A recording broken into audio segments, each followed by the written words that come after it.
Good morning, everybody. Queens of the Stone Age, go with the flow. What's up, Jimmy? Hello, sir.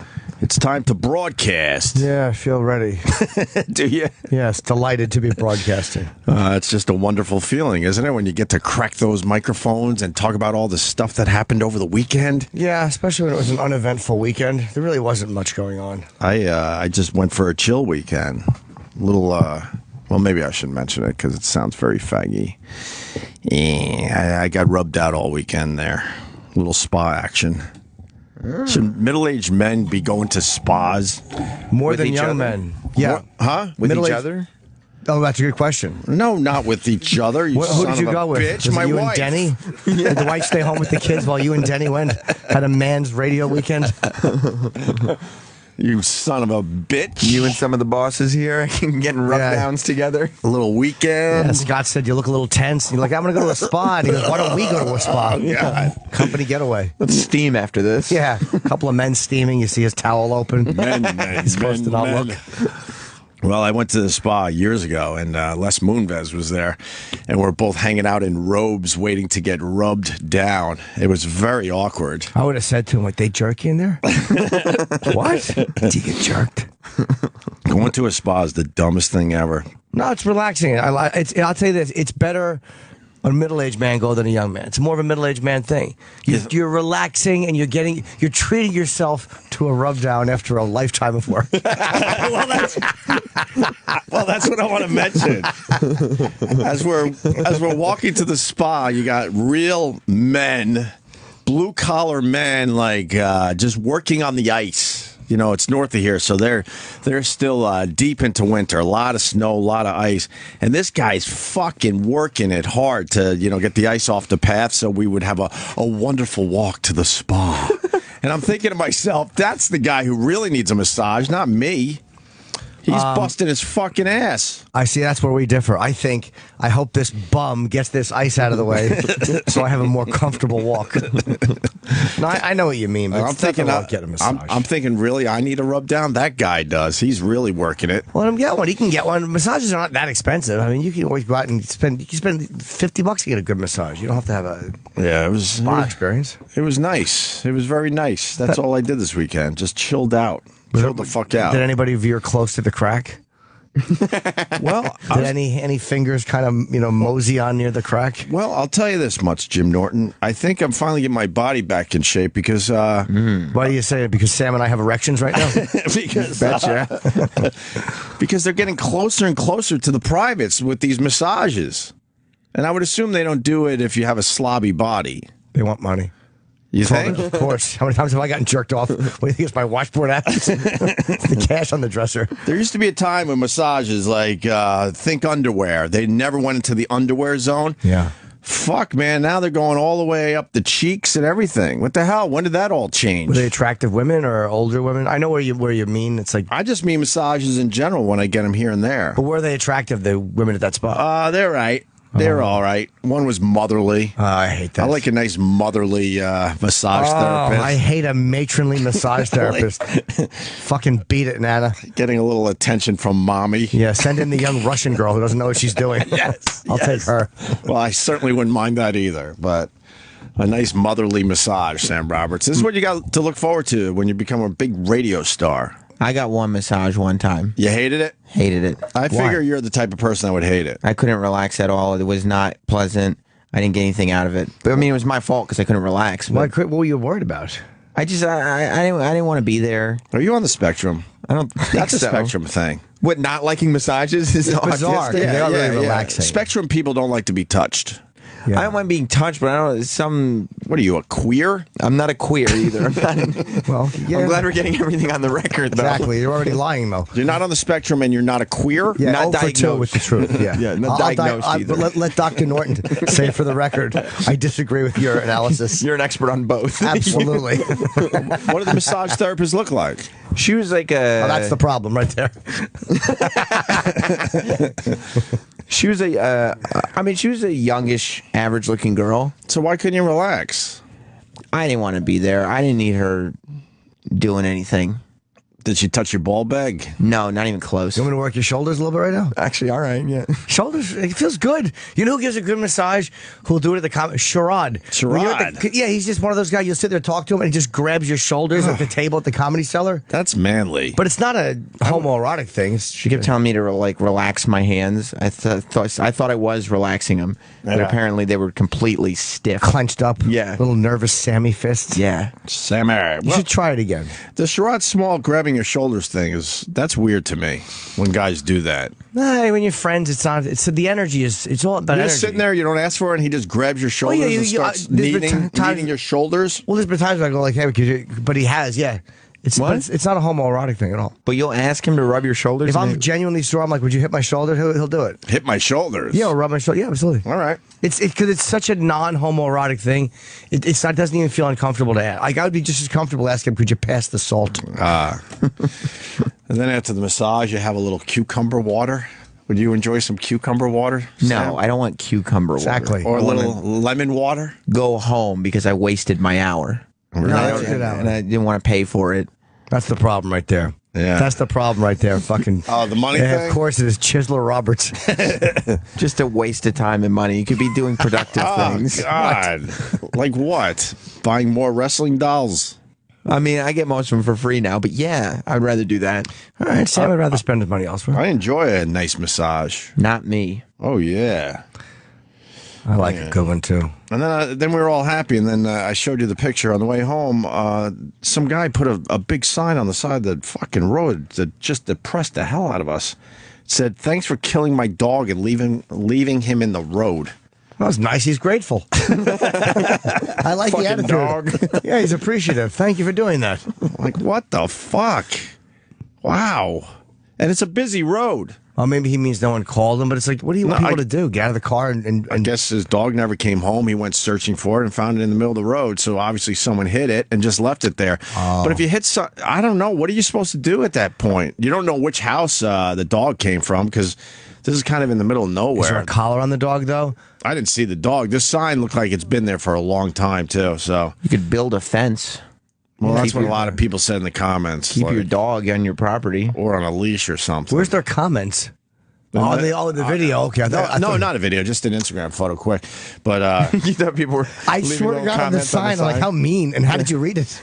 Get a fucking fence, dude. Yeah. yeah, a lot of people say get a fence, get a leash. I don't know. I mean, we were certainly guilty of that growing up. We lost a few dogs because we lived on a busy road, so I should not speak. But you would think if you live close to a busy road that you gotta assume your dog's not safe totally, right? He probably has a tag on the dog. Yeah. But no one's going to stop and get, because you don't know if the dog is still half alive and biting. Most people don't. I ran over a dead dog once on Route 130. Really? Yeah, I was just driving. And all of a sudden, I see a lump in the street. I hit it. There was no way around it, but it was already dead. Right. Because it wasn't moving when I hit it. Like it was, you know what I mean? Like I knew it wasn't sleeping. Right. And I felt so bad. Pulled over and cried when I saw it was someone's dog. Yeah. Yeah, I realized it was someone's pet. Was it in your tire treads? No, it didn't. It was like a German Shepherd. It was like Oh, a big my dog. God. It was Wow. a big lump too, like a big. Really? I felt so bad I just pulled over and started weeping. when I saw what it was. Yeah, I think that would have got me all teary-eyed. because you realize like it's somebody's pet. I didn't feel guilty. I mean, I knew I didn't kill it. Right. Would you cry over a dead dog, Sam, at least? Yeah, All right. one time I hit a deer in the back of its thigh, A deer was in the zoo. yeah, Run. and I got really upset, and I doubled back to find out if the deer was okay or not, and I didn't kill it, but I would have been very sad, and I hate deer. Well, where was the deer? It ran off? I was just suffering in the foliage. That's what I'm saying. It probably ran off to the nearest bush to die. Yeah, its fucking innards leaked out of its asshole, broken legs. Yeah, I don't think a deer can survive getting hit by a car in the back of its leg. I don't know. I saw it walking around. It was a Really? different deer. Yeah, How fast were you going? it was probably like 30 miles an hour. It was a residential street, but it got a thwack in the back of its big, meaty deer thigh. And that made you cry. I didn't cry, but I would have been upset. I wouldn't have cried if I killed a deer. Yeah. How awful it must be to hit a person, like especially drunk. Jesus. Depends There's on a- the person. That's an excellent point. If I could get a car up here and drive down the hall. But there was a drunk driver woman story, and obviously she's fucked up and she's going to prison. But she crossed the median and just hit some guy on the way home from like he was a radiologist or something. Like this past Right. weekend, I think, or last week, and she killed him. And now, but like, what a terrible thing to know that you did. That's horrible. Like, just to know you ran somebody over. It's gotta Yeah. be fucking horrible. Yeah. People that hit kids when they're drunk driving. It's like, oof. Well, It must be terrible. well, the lady that killed my dad never apologized. Was she at fault, or was it the driver? Oh fuck yeah, she was at fault. T-boned my parents like that coming out of the driveway. Oh fuck, they think she was on her cell phone. Oh. She get in trouble for it? No, Not a I never bit. apologized to our family. We know where she lives and everything. Yeah, my brother apology would is- be nice. My brother has driven by that house many a times, going, "What the fuck? How about an apology?" I don't know. Are you supposed to apologize? I don't know. What is protocol when someone kills your dad? It may also be a Legal thing? A legal thing. Like if she apologized, she'd be admitting something, and then you could like when you're in an accident, you're supposed to get out of the car and check to see if the other person's okay, but you're never supposed to say you're sorry. You're never supposed to say it's my fault. You're never Right. supposed to say anything like that. I immediately say, hold on, I'm going to hide these liquor bottles. You do? Yes, I do. Hold on, there's some drugs in my car. Just get rid of some jokes. Supposedly, she looked up and went, "Oh fuck, I got to break right now," and she broke so hard that I think she broke her big toe. Well, so That's at someone least, that wasn't paying attention. At least she felt some pain, right? Yeah, I hope it still fucking hurts her. So do you think, with the person driving, though, they didn't pull out, I don't know the road, but they didn't pull out at a bad time? Like, they're old, so sometimes an old driver pulls out at a bad time. Sure, there could have been a little panicking going on my parents' friend's part. You pull out and you fucking just not, or you're looking and you think it's farther, and Well, we used to live right around a turn, so our rule in our house was never take a left out of the driveway. Right. And this guy's like, I can handle a left out of your fucking driveway, so he could have been at fault as well. yeah. And he took the left, and wowee. Anyway, we don't have to talk about that. But you probably feel guilty either way. There's no way you do that and feel like nothing for it. You probably feel awful just knowing you were involved with it. Sure. Yeah. What did everyone else do this weekend? While I was getting rubbed. I didn't do a whole lot. No? No, I saw Anthony Friday for dinner. We had Nice. a nice sushi dinner. It was quite doesn't- delightful. He picked up the tab, which is appreciated. He doesn't like sushi, though. No, he did. He ate some. Like basic shit. You know what? No, you're right. He ate duck. It was creepy. Duck in a sushi restaurant. Oh, my God. As Otto said, I'd rather order shrimp scampi from a Sunoco station. Yes. It was an old Otto joke. I'm scared of duck. I never had duck. I don't think I've ever eaten duck. It creeps me out because there's something that appears gamey about it. It appears. Plus, you feed them with fucking bread and shit when you're a kid, and next thing you know, you're eating ducks. Yeah. They love duck on Long Island. They love eating it. I don't They fuck gobble with- that shit up. I don't fuck with duck. So that was my Friday night. We had dinner after he did Red Eye and I did The Cellar. And I Nice. went home to my own lonesome. Oh, you know what? I'm watching Foxcatcher, and there's all this talk about William Durst now because of what happened with him confessing, I guess, on the Robert HBO. Durst? Oh, Robert Durst. Yeah, sorry. yeah, I didn't see the documentary. I didn't even finish Foxcatcher yet. I'm just kind of watching it slowly because the copy that Denny gave. Whoever gave me a copy here had Asian or Arabic writing across it. That would be Denny. Yeah, and it wouldn't play. Denny's the worst at getting you fucking copies. He stinks for at movies. everything. But I thought it would be good because it would be Arabic writing. So Right. not only does he bootleg movies, but he does it poorly. Yeah, exactly. It was Muhammad Atta's copy he fucking gave me. Yeah, I told you, Birdman, all I heard was the drum track. I have no idea what they said in that movie. So I don't even know if it was a good movie. It's 2015. There's no excuse for a bad bootleg anymore. That's what I would assume. How hard is it that you fuck up the audio in a bootleg? That seems impossible. Especially during Academy season when all the screeners are out there. Well, I bought it. I wound up going on Fios and just paying for it. You had to buy it because Denny's copy was so bad. I'd rather do that anyway. I don't like bootleg Wait, shit. the audio wasn't in another language. It was just subtitles? Just subtitle, but then my thing wouldn't play it. I put it in my Xbox and it goes, "We're not authorized to play this." I guess all the technologies are trying to stop the piracy. Right. So I could have watched it on my computer, but that was annoying me so much. I'm like, let me just fucking buy it. And I've watched about half, and Carell is awesome. Yeah. He's so good. That's what everyone's saying. What a creep. Yeah. He's just creepy in it. Yeah. So now I want to see this HBO documentary. It's good. What's the Robert Durst thing all about? He killed 3 people I guess. Yeah, over one the of them was years, a wrestler. and he's been skating. He's been skating a long time. Well, they have so much money there. That family's worth about $200,000, so they probably throw That them- much money. Yeah. $200,000. Wow. Damn. Oh wait, That's a lot of massages. hold on a second. Am I thinking of Durst or DuPont? I think you're mixing up two stories. I think you're right. Foxcatcher's DuPont. DuPont. I'm sorry. I knew that. You are the wrestling thing. No, and you the- just made me realize I was doing that because I was thinking chemicals. I'm like, no, it's DuPont. I haven't finished watching that one yet. Halfway through. So sorry, I mixed up two stories. Being a clod. You don't ever want to be a clod. You never want to be known as a clod. Who knows the Robert Durst story? Well, I know a little bit of it. I've been watching the doc series. I haven't finished it yet. But Tell him if he says Doc again, I'm gonna fucking throw coffee on him. it's just like an industry term. There's you know? rumors that he killed his wives over the years. Well, his wife disappeared in 1982. Right. And she had apparently told her friend that she was scared of what he might do to her. Right. He didn't report her disappearance, I think, for 5 days. Right. He said that was normal, though, because they would go days without seeing each other. But basically, that case went unsolved. Right. Then Was she the one that basically said that if I'm ever missing, it would be him? she did something to that She effect. said that to her friend. I her remember. I know a bunch of facts in this, but not all of them. And I'm not watching the doc. It's supposed to be good. I hear it's really good. It's a doc series. Patton Oswalt tweeted something funny about it. That's the first I heard of it was Patton's tweet. I'm like, ugh, I gotta stay off Twitter if I don't watch things. Yeah, it's good. And then several years later, 2000. yeah, That would be his second wife. yeah, I don't know if it was a second wife or it was a friend who apparently they were talking about her possibly. Gerard, what's up, buddy? Oh, We're talking about Mr. Durst. what happened? Fred Durst? No, Robert. Yes, no, someone that's committed a crime that's not as bad. Robert Durst. Robert Durst.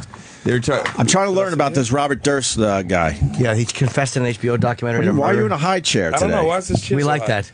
Do you like this? Yes, we're having a man baby fantasy day. Do you just really grab guys' shoulders and just give them a shoulder massage? Why not? Yeah. I don't know. I think you got to be a real man to be able to pull that off. Pull that off. I agree. I don't think I could pull that off. I think you can. No, I don't know if I can. Sam, please. Can you Sam. help our guest? The chair is the bottom of the top of the chair is touching the bottom of the console. It's really awful. That's great. See if Mabel King comes in. Her legs don't stick out because they were cut off. What can we do to get you the red eye gig? What's that? What can we do to get you the red eye gig? That should be your job. Well, I'm mean, hosting it make tonight, Fox- so you better hope it doesn't go well. Are you hosting tonight? I am hosting. You're Son hosting I'm tonight, hosting yeah. Thursday. I did not know that, Jimmy. Yeah. Oh, I gotta watch that. Who's Yeah. on with you? I don't know, but I'm not gonna. They don't want me full time for the gig. I think they just wanted someone canceled. Like, Oh, like, you want okay. to host? I'm like, yeah. I didn't know that. That's Only very way I cool. can get it if Fox turns into BET. You think? I think so. You think your color's gonna fucking? I'm just happy to be in the running though. Oh, yeah, you're great at it. Thank you. Who's in the running? You and who else? Tom Shalhoub. Tom is funny. Who else? Andy? Andy, definitely, because I think Andy probably, He seems like the natural guy because he's there, but they may just love him on the panel every night too. Right. Yeah. He's very good. yeah. Well, what are you Good gonna old do? you Andy did it- Levy. Did you go in and write your own stuff or no? That For day? when I hosted? Yeah. Yeah, some of it I did, yeah. I I, was- just put a bullet point at the teleprompter. Okay. Yeah, it's better that way, because it's more free-flowing. I always wanted to not sound like Greg Gutfeld when I did. Like I didn't want stuff Right. that was written that would sound like Greg or intros. Right. You know, she's so pretty, she makes the sun come in its pants. Or whatever. You know, Sorry. I said, let me write my own, so they're not the same. You're doing as it Greg's. tonight, though. I am. Fuck. Yeah. That's going to be great. I did not know that. I've So done it we- before, so it's Yeah, but that's exciting. Let's make sure we watch Jim Norton on Red Eye. today. That's going to be amazing. Oh, I don't know. I hope with all later, this pressure. later. I like to Way have late all tonight. chicks on with me. Yeah. I like to do all women. I don't know who I'm on with. I know Jedediah's coming on with me Thursday, but I don't know who else. I was trying to get Sonny Johnson. I don't know who that is. The black chick? She's great. Is she? She's nice. She got the right kind of anger in her. Sonny Johnson. Is she the Yeah, you would CNN love one? her. Oh, That, you would that love sounds her. like a panther Is she the that's one been in on- jail for 25 years. Sonny Johnson shot a police officer in the Jersey Cleveland, Turnpike. Ohio. Yeah. Jersey Turnpike. Very nice. Is she the one that's on CNN a lot? She might be. I think so. She's originally from. That's not her. Let me see. It's Sonny with an O. I got the Sonny with the O. Let me see if I can find it real fast. Why did Greg leave Red Eye? He's just doing other stuff? He's got a new show. He's taking over the weekends over there at Fox. Greg is the crown prince over there now. They love him. They used to shun him, and now they love him. When is he Kind of gonna- like me over there. Yes. When is he going to be on the weekends? I think he's going to be on Saturday and Sunday. I think it's two. I think it's 2 days. Good for him. Every weekend, like prime time. Let's get back to Robert Durst. Yes, he's Now, what's going on with him? So back in '82, his wife went missing for 5 days. No, his wife is missing, never found again. Never found. But he didn't report it for 5 days. Right. And they worked on it, and then they just closed the case. Because when your wife is missing, first thing you want to do is celebrate, right? It's going to take at least 5 days. your wife is missing, and why are you wearing a party hat? It's a coincidence. I believe she told one of her friends, if I ever go missing, it's him. I believe.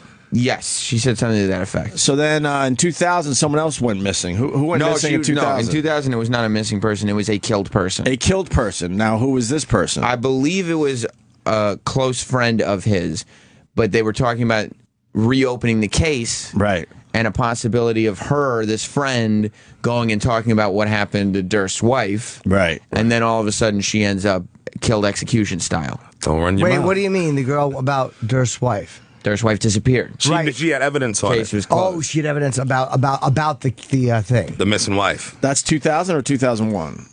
That's the second killing. No, it's so the second killing. Yeah. Okay. Around when? 2000. right around 2000. Okay. And who then- is this dude? He's very wealthy. Yeah. What do the Durst have their money from? Very influential. Is it publishing? What? I don't know. I think real estate, to be honest Okay. with you. Yeah, I think yeah. he's like a real estate mogul or something. And then what happened in 2001? Then the third one, A third one? there was a third How one. white is this guy? Yes. Well, he ended up leaving, and he started wearing a dress and a wig, and he took up another identity. I think it was Corinne something. He has the right to do that, Sam. Though I hear judgment in your voice. I know Miss Corinne. Calling himself by a woman's name and dressing as a woman, but he had another, I think it was his roommate this time, Right? who ended up dead and dismembered, cut up the body, and they found the body in pieces. And they show all the pictures of the pieces on the documentary. Wow, they or do. the doc, as we say inside. Yeah, and in the As far as people to kill, he's killing all the right people. Yes. I mean, a wife, okay, I would be there. A nosy fucking friend, yeah, I'll kill that. Yeah, a blabbermouth. And then a roommate? Yeah, someone who's not paying the rent. Yes. These are all killable people. A wife, a blabbermouth, and a skinflint. He admitted to dismembering the roommate, though. He said, Oh. yeah, I killed and dismembered that person. Oh, really? But He didn't go to jail, really. he said that was self-defense, you see. Right. For dismemberment? Yes, it was the night from fucking Monty Python's Life. Oh, God damn it! What was it? The second one? Holy Grail. Holy Grail. Holy Grail. Yes. Flesh wound. Scratch. So he got acquitted because it was self-defense. The That's jury some was rich. like, you're right. That's some rich man shit. He ended up going to jail for like 3 years based on like, I think, probation violations and bail violations and stuff like that. But that was it. And so since 2006, he's been free. Are you saying a black man wouldn't be acquitted? of I that mean, crime? a rich black man, yes. Maybe a rich black man. If you OJ in it, yeah, you get off. Little OJ action. But I mean, like, no. I mean, Suge Knight, we have a video, and it could be a self-defense. I think he's still going to jail. He's in jail now, waiting for jail. I think Suge has a good shot at not going to jail for that. Because if there was a gun pulled and he said Right. that there was traffic and he was afraid he had to go through this way to get away or be Right. killed, Suge may have a legit Is out. there a way out of that parking lot that way, though? I think so. I think he went through the parking lot and out the other side. It looks like Right. one of those ones where you can kind of, instead of going to the light and making a right, if you cut through the parking lot, it looks like the one at least that will take you out to the other street. We'll have to wait and see. It was a lot of panic, too. When somebody pull out a gun, you're not going to be too Tim position on your steering wheel. Right. Right. You're going to run somebody over. Yeah. So then But they're doing this this documentary, The doc on this HBO. doc series on Docu. HBO. They've been suspicious of this guy for a long time. Oh my God! Everybody's yeah. been suspicious. Forever. of Well, this he's guy. actually killing people. And a lot of people are thinking, why is this guy walking around free? And he's a very bizarre man. He's one of those guys that he's not. He's like what's his Eccentric? name? The record guy with the big hair. Oh, yeah, Who's like on a trial? Spectre. Phil Spector, yeah. He's Yeah, got a little foxcatcher in him, too? Exactly. Okay. Exactly. And so this guy who's doing the documentary, the doc, finds new evidence where he addressed an envelope and he spelled Beverly wrong, as in Beverly Hills. Right. And there was an anonymous letter that instructed police of the dead body of the murder that was never solved. His friend, the guy Right. killed execution style. Right. also spelled Beverly in the same way, and the writing looks the same. So they think that he wrote what? Both of those things, which would imply that he knew the body was there, which would imply that he is the reason the body was there. Oh. And now the documentary dude, is he missing? What? That's why. That's why you always write Bev, B-E-V, period. Bev Hills. Never trying to spell E-R-L-E. Did he spell it with an L-E-Y? Yeah, I think so. What a dope. Bill in Virginia has a very good question. If he's a millionaire, a multi-millionaire, why did he have a roommate? I mean, why was he wearing a That he dress? dismembered. It was his idea to do this documentary. He called this guy. Right. Because this guy did, I think it was a fictional movie based on the events. You sure he wasn't just saying it as a joke? I killed them all. Like, He said it to himself. He said it in the bathroom alone. oh, I didn't see it. Yeah, so what happened was What? he showed him this letter, and the guy was like kind of jarred by the letter. This Robert Durst was kind Right. of jarred by the letter. This is on camera. Yeah, it's on camera. He's showing him the letter. The beauty of this, by the way, is this interview was done in 2013, and the guy just found this footage a day before the season finale of his show. He's lying. He's like, "Hey, cops, I forgot to tell you. He confessed. Right. Also, my show ends tomorrow, so this really lines up quite well." I read this morning. He is so lying because that was our point that me and Jimmy were talking about before the show. If you got this evidence where the guy's saying I killed them all, Right. you gotta give that to authorities immediately. Yeah. But he's thinking, holy fuck, what a great ending to my doc. So I'll make believe I didn't find it right away. Can I say Dirty. how he made? Is it audio only? Well, what happened was he did the interview. This was the same day, same time, same interview as here's the misspelling of Beverly. Like, gotcha, buddy.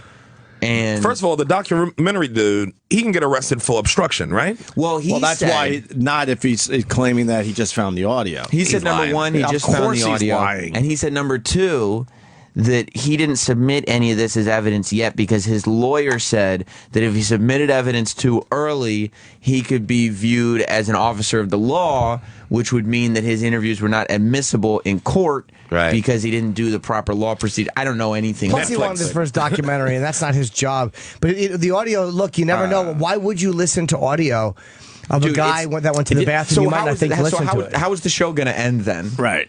Yeah, That's the ending of the show. How is it going to end? He needed an ending, and he had to have some kind of excuse why he held back this audio. I think he held it back. Because this guy is a very suspicious character, and the Robert Durst guy? and he has a live mic on him, and you're not gonna just make sure he wasn't babbling or saying anything.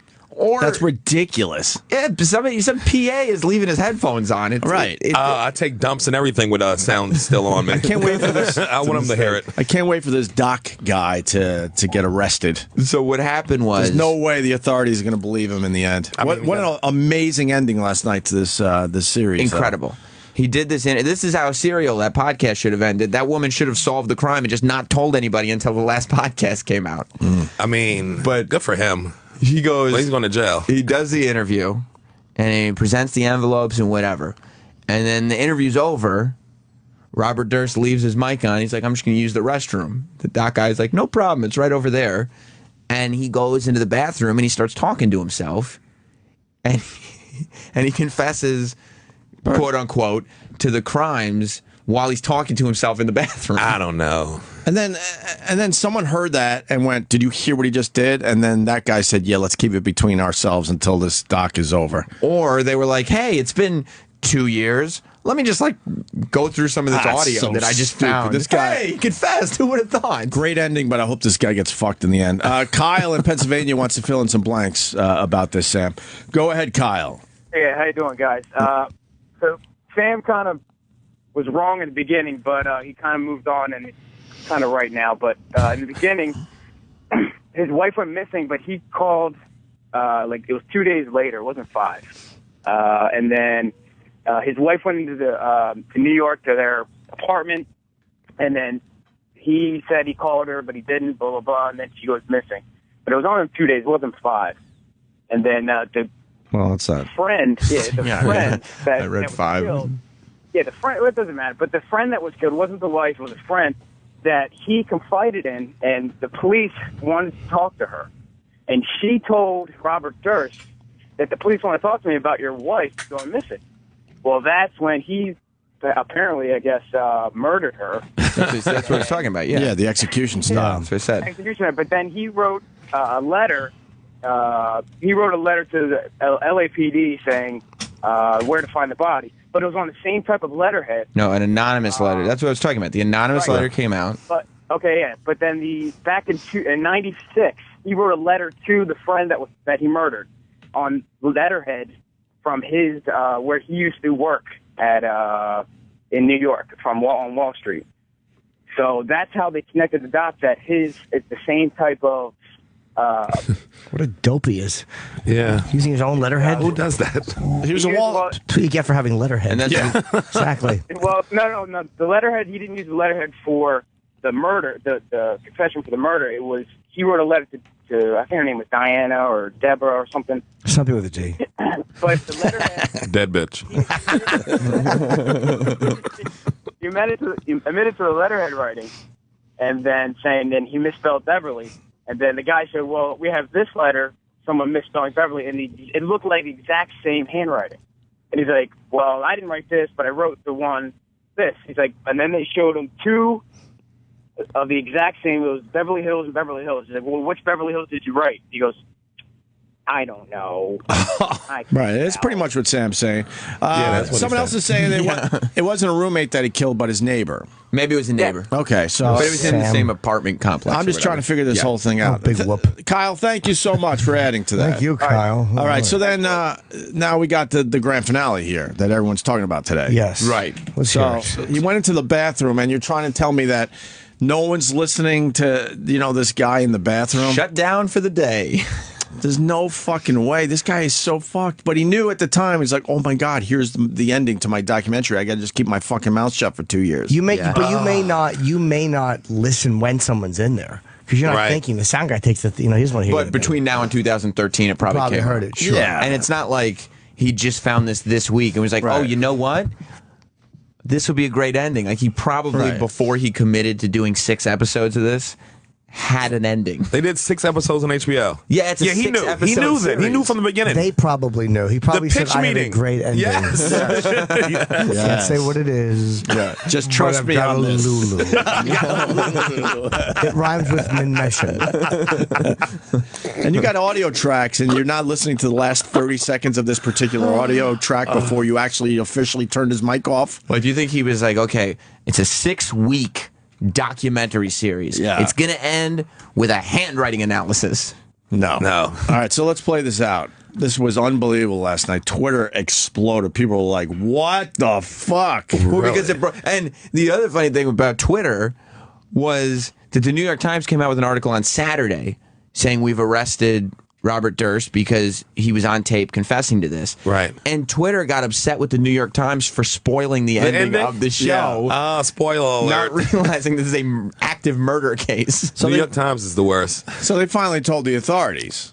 They told him on Saturday. Saturday. Which is the day before, because it doesn't make sense to tell him after the fact. But doesn't it take a while to put the finale of the documentary together? So they knew before Saturday. Yes. Yeah, you don't do the finale Yes. of I the can't show. wait to see how this story plays out. Somebody over at HBO that is associated with this documentary is fucked. Somebody got to get arrested. I think so. You have to. You waited to blow up your season finale with the arrest the day before. You had this shit 2 years. Yeah, the audio you're about to hear once again is from 2 years ago. They're lucky that he didn't kill anyone else. Right. But then nothing else Oh, happened. can you imagine? Anything else that happened, they would have been like culpable for. Yeah. Or liable. Yeah. They're saying I think maybe they couldn't do it because the director was dealing with the LAPD. Well, that's what I'm talking about, the legal thing. They have 2 things. Number 1, they said they did not know this happened right away and they just found it. And number 2, the legal thing was that the lawyer, the documentary guy said, his lawyer said that if you present the audio Right. too early on, it will be taken as you're working with law enforcement and it will become a law enforcement interview, which means you need to read him his rights and blah, blah, blah, which means it won't be admissible in court if you do it early. Very, very smart of the lawyer to say that so the documentary can air. He went to his lawyer saying, look, Because they had how can we sit on this? We have to sit on it. Let's just say someone had audio and they didn't want to give it to us. Really? This Durst dude is First of all, he's insane. Because if you kill somebody, stop doing TV. What'd you doing TV for? Especially since he requested it. He called this doc guy. Yeah. What? So He this wanted doc this. guy made a fictional movie. I think it was a fictional movie about this. And Durst saw it. And he goes, I would like to do an interview. Oh, what Durst an idiot. said, I would like to be I want to do an interview for a documentary about this. He's like, I didn't you. kill her, but if I did, this is how I would have did it. Thanks, OJ. You fucking idiot. If I did it, If I maybe did it. if really small. Very tiny. Maybe they have some kind of privacy rule while they're in the bathroom. Well, they played it in the end, so they figured it out. They probably figured the legality of breaking the privacy rule is not as good as the murder confession. Not as good as having the whole country talk about it Yeah, on we'll Monday. take the hit. This is a Man. doozy. So the guy's in jail now. But yeah, you got arrested on Saturday. On Saturday. They just arrested him. All right, let's play the audio. So this is how it went down on HBO last night, if you haven't heard it yet. He won't be at the rap party, though. No, No, that's confirmed. Yeah. Let's make it bigger, Sam, so I can see it.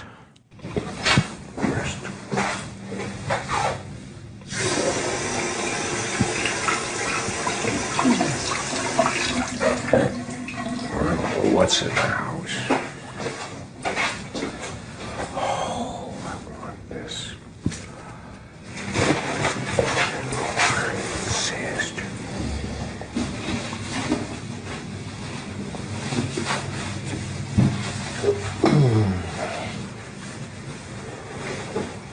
Right. Irish.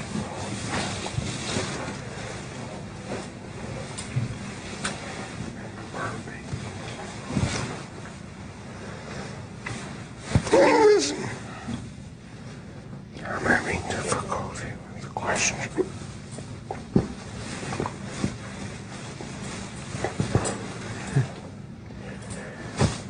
What the hell did I do?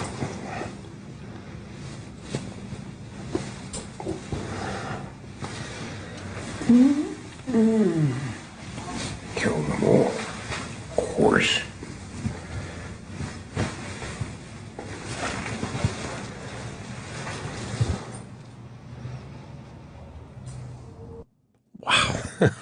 He's talking to himself. That's so creepy.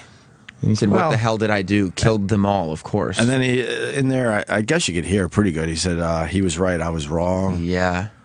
Oh, my God. Wow. He is creepy. That's some creepy shit. Can you imagine getting that for your doc and being like, holy shit? I would run right out and go, could you sign this saying I can use it? You run in, hey, I just want to let you know your mic was on in there. Man. Wow. How mad would you be at one of the PAs if, like, halfway through that, you just heard a knock on the door? Mr. Durst, your mic's still on? Just or, letting you or know. if the PA said he turned the mic off. Well, no, he was talking to himself about killing them all. And he's in the bathroom. He couldn't use it. Right. I would literally throw my PA out the window. Right. Man. Yeah, I erased it because it was illegal. Man. Wow, that was really creepy. How long ago did they tape that? 2013. Wow. 2 years ago. Wow. And they arrested him on Saturday. On Saturday. Checked into a hotel under a false name and paid cash. He's been using fake identities for a long time, though. When he dressed up as the woman and was using a fake name, that wasn't the first fake identity he's used. It's a good documentary, all 6 parts. It's really good. I'll watch it, even though now I know the ending. Oh, Jim. Spoiler alert. Disturbing. Let's go to Big J in North Carolina. Big Spoiler J. alert. Hey, fellas. Hey, I read a long article about this guy last night, and they said that he has what's called Asperger's syndrome, which is like a high-functioning autism. Yeah. But one of the things is that they have conversations with themselves, basically, like a running thing that just doesn't stop. They're constantly talking to themselves. So that's where it comes from when he went to the bathroom. And Wait a minute. What? Hold on. A long-running conversation with yourself that never stops. What is that? I've dealt with these people that have Asperger's before. And Is they're that Asperger's? Well, Yeah, consciousness. they're constantly talking to themselves. Yeah. What if you're doing it in people- character? Or as yourself? But I think we Right, all and then- talk to ourselves. What's the difference? You talk to yourself out loud in the bathroom? Out No. loud. And No, never. I think that does make it creepy. I high five myself in the bathroom. Looking good today, Sherrod. That's right. Nick, you doing it. I talk to myself all the time. Out loud. I really do. I do Out talk to loud. myself all the time. Constantly. Yeah. I would say that's a little creepy. I think Even my girlfriend catches me talking to myself. I'm like, I gotta talk shit out. I think we all. I think we talk to ourselves, but kind of Out loud always. out loud. Wow, no. I'm usually not out loud. Well, I don't know what sometimes. I'm doing. I'll actually say stuff like that. Well, where are you going? Like there's another person in the house. It's Looking like- good today, Jim. No, why would I ever say that? Okay. One of the other weird things that happened, he had gotten arrested before and for shoplifting, like small little items. And when he had gotten arrested, he had $500 in cash on him and $37,000 in his vehicle. But this is when So he was it's on. just- Dude, this is when he was on the run. right. Like that's what makes this even crazier. Is that when he was Right. on the run? I think it was the first one when his wife was missing. He took off and he shaved his head and he started using a false alias everywhere he was going. And so he had $37,000 in cash in his car and $500 on him. And he went into a Wegmans and stole a sandwich. Like he shoplifted it, and that's how they got him. But what? He wasn't convicted because they just never were able to find the body. They didn't have a case, yeah. So he would basically could have claimed I just went nuts because my wife was missing, and Right. I thought maybe they were going to blame me, and I just panicked and I did all this. I would assume that would have been part of the defense. That's a good point. Wow, what a story, man! It's It's everywhere. amazing. It's It's all amazing. over the TVs today. That's crazy. Thank you, sir. Oh, he's gone. All right, let me say hi to Ed in Connecticut. Ed, Yeah. hey. Hey, I don't know if you guys seen the other episodes, but there was one. I don't know if it was the same interview, but during a break, he was still sitting on the chair, and he had another hot mic incident where he was rehearsing his defense. And his attorney came over and told him to shut up. No kidding. Jeez. Yeah. So that's probably why they kept listening to see if he had other hot mic incidents. Yeah, I mean, if you're filming a documentary, you're listening to the audio constantly. Dude, right. As this guy has a live mic on. Especially if you're filming a documentary about quite possibly the most suspicious man of all time. Right. And yeah, someone over at HBO is pretty fucked. When do they arrest the HBO people? Today? They've That's the question. I think they're going to try to avoid that. Yeah, they immediately. But I mean, they had the audio for 2 years. That's they obstruction. They immediately came out with the defense of number one, there's journalistic integrity. And they were trying to figure out, as a journalist, what are we going to do here? Because it's under the guise of journalism, and you don't have to. If you're a journalist, you don't have to give up sources to police. Right. So that's the one thing they mentioned. As soon as they released the audio, they said there was a struggle of journalistic integrity and not giving up sources to police. And number two It was was like Newsroom, right? On HBO, Newsroom. Exactly. Yeah, Will McAvoy. He'll go to jail forever. He doesn't care. And and the other thing was what I said before about the lawyer saying, if you give up the audio too quickly, it's not going to be admissible in court, and then it'll be useless anyway. Right. People are saying he was never charged for the death of his wife. No, nobody was. Not even charged. There was no murder charge for the They death. just didn't have a body. The wife had it coming. Yeah, it was just case closed. It's a missing person, and that's all. crazy. She just disappeared. Let's go to Anthony in Staten Island. Anthony. How you guys doing? Good, buddy. So he has this brother who was the heir to the fortune, who they put in charge of the business. And when Durst escaped custody, his brother hires a bodyguard. When Durst gets rearrested after they caught him with the Wegmans thing, they said, "Why do you think your brother hired a bodyguard?" He goes, "'Cause he's a pussy." It's the best thing ever. Oh, I like He's this nuts, dude. This dude is No, I know. nuts. I've known the guy over the years. I'm just trying to put the whole thing together today Such a great story. because I did not watch the actual documentary. But if you're going to be a rich dude, be this dude. I mean, entertain me. Right. Yep. This is entertaining to me, the broke person. I want to see a rich dude lose it and kill his wife, and so I can say, hey, they got problems just like us. Look at that. He stole a sandwich and got arrested. My cousin did that. 13, and they did it because it was the morally correct thing to do. Right. And I think they also made sure that the chain of command on all these things was perfect. So Lisa, let me ask you. You keep talking about how he leaves all of this evidence. It's almost like he's got a death wish. He wants to be arrested. Doesn't that raise the question of whether when he was in the bathroom with a microphone on, you say he's not crazy, he's a smart guy, he knew what he was doing even when he was muttering those words? I think on some level, Bobby Durst does feel guilt. Susan was his best friend. Susan would have taken a bullet for him and did. I think, there has to be a level. I don't think he's 100% evil. I really don't. I think he feels guilt. Okay. All right. Lisa DiPaolo, please come back. Yeah, come back. What is she taking his side? Well, she's saying that he's Who is that broad? She thinks that he did it on purpose. Like he got busted on purpose. Some of that shit sound like he wanted to get caught. Stealing a sandwich when you got 30 grand in your car. What are you doing? That bathroom audio. He wasn't trying to get. No, caught. he wasn't trying to get caught. No. You forget. That's like when you just forget you have a mic on. Yeah. There are times that's like when you're texting a girl and you like leave your phone out in front of your girlfriend, knowing that she's probably gonna find it, and you're like, whatever. At this point, some shit's got to just. I gotta you gotta get out. You need a way out. Yeah. The real question is, will Steve Carell play this dude in a movie? It's perfect. You got the same dumb face. I should play him. I look like him. Yeah. Without when someone put a picture on Twitter or something of me and him side by side. And your arrest record. This should be. You put the wig on. And I talk to myself a lot. You would put the wig on? Yeah, of course. What do you talk about? I don't know everything. But out loud. Oh yeah, sure. And I answer. I didn't know that was a sign of autism. Oh no. Oh, the spectrum kid. Well, we don't know for sure. Maybe we could get an expert on. I mean, it's definitely nuts. Everyone talks to themselves. I think there is a difference between out loud and not out loud. I don't know. What the fuck do I know? I sing to myself. You sing to yourself. Why would he do an interview when you kill people?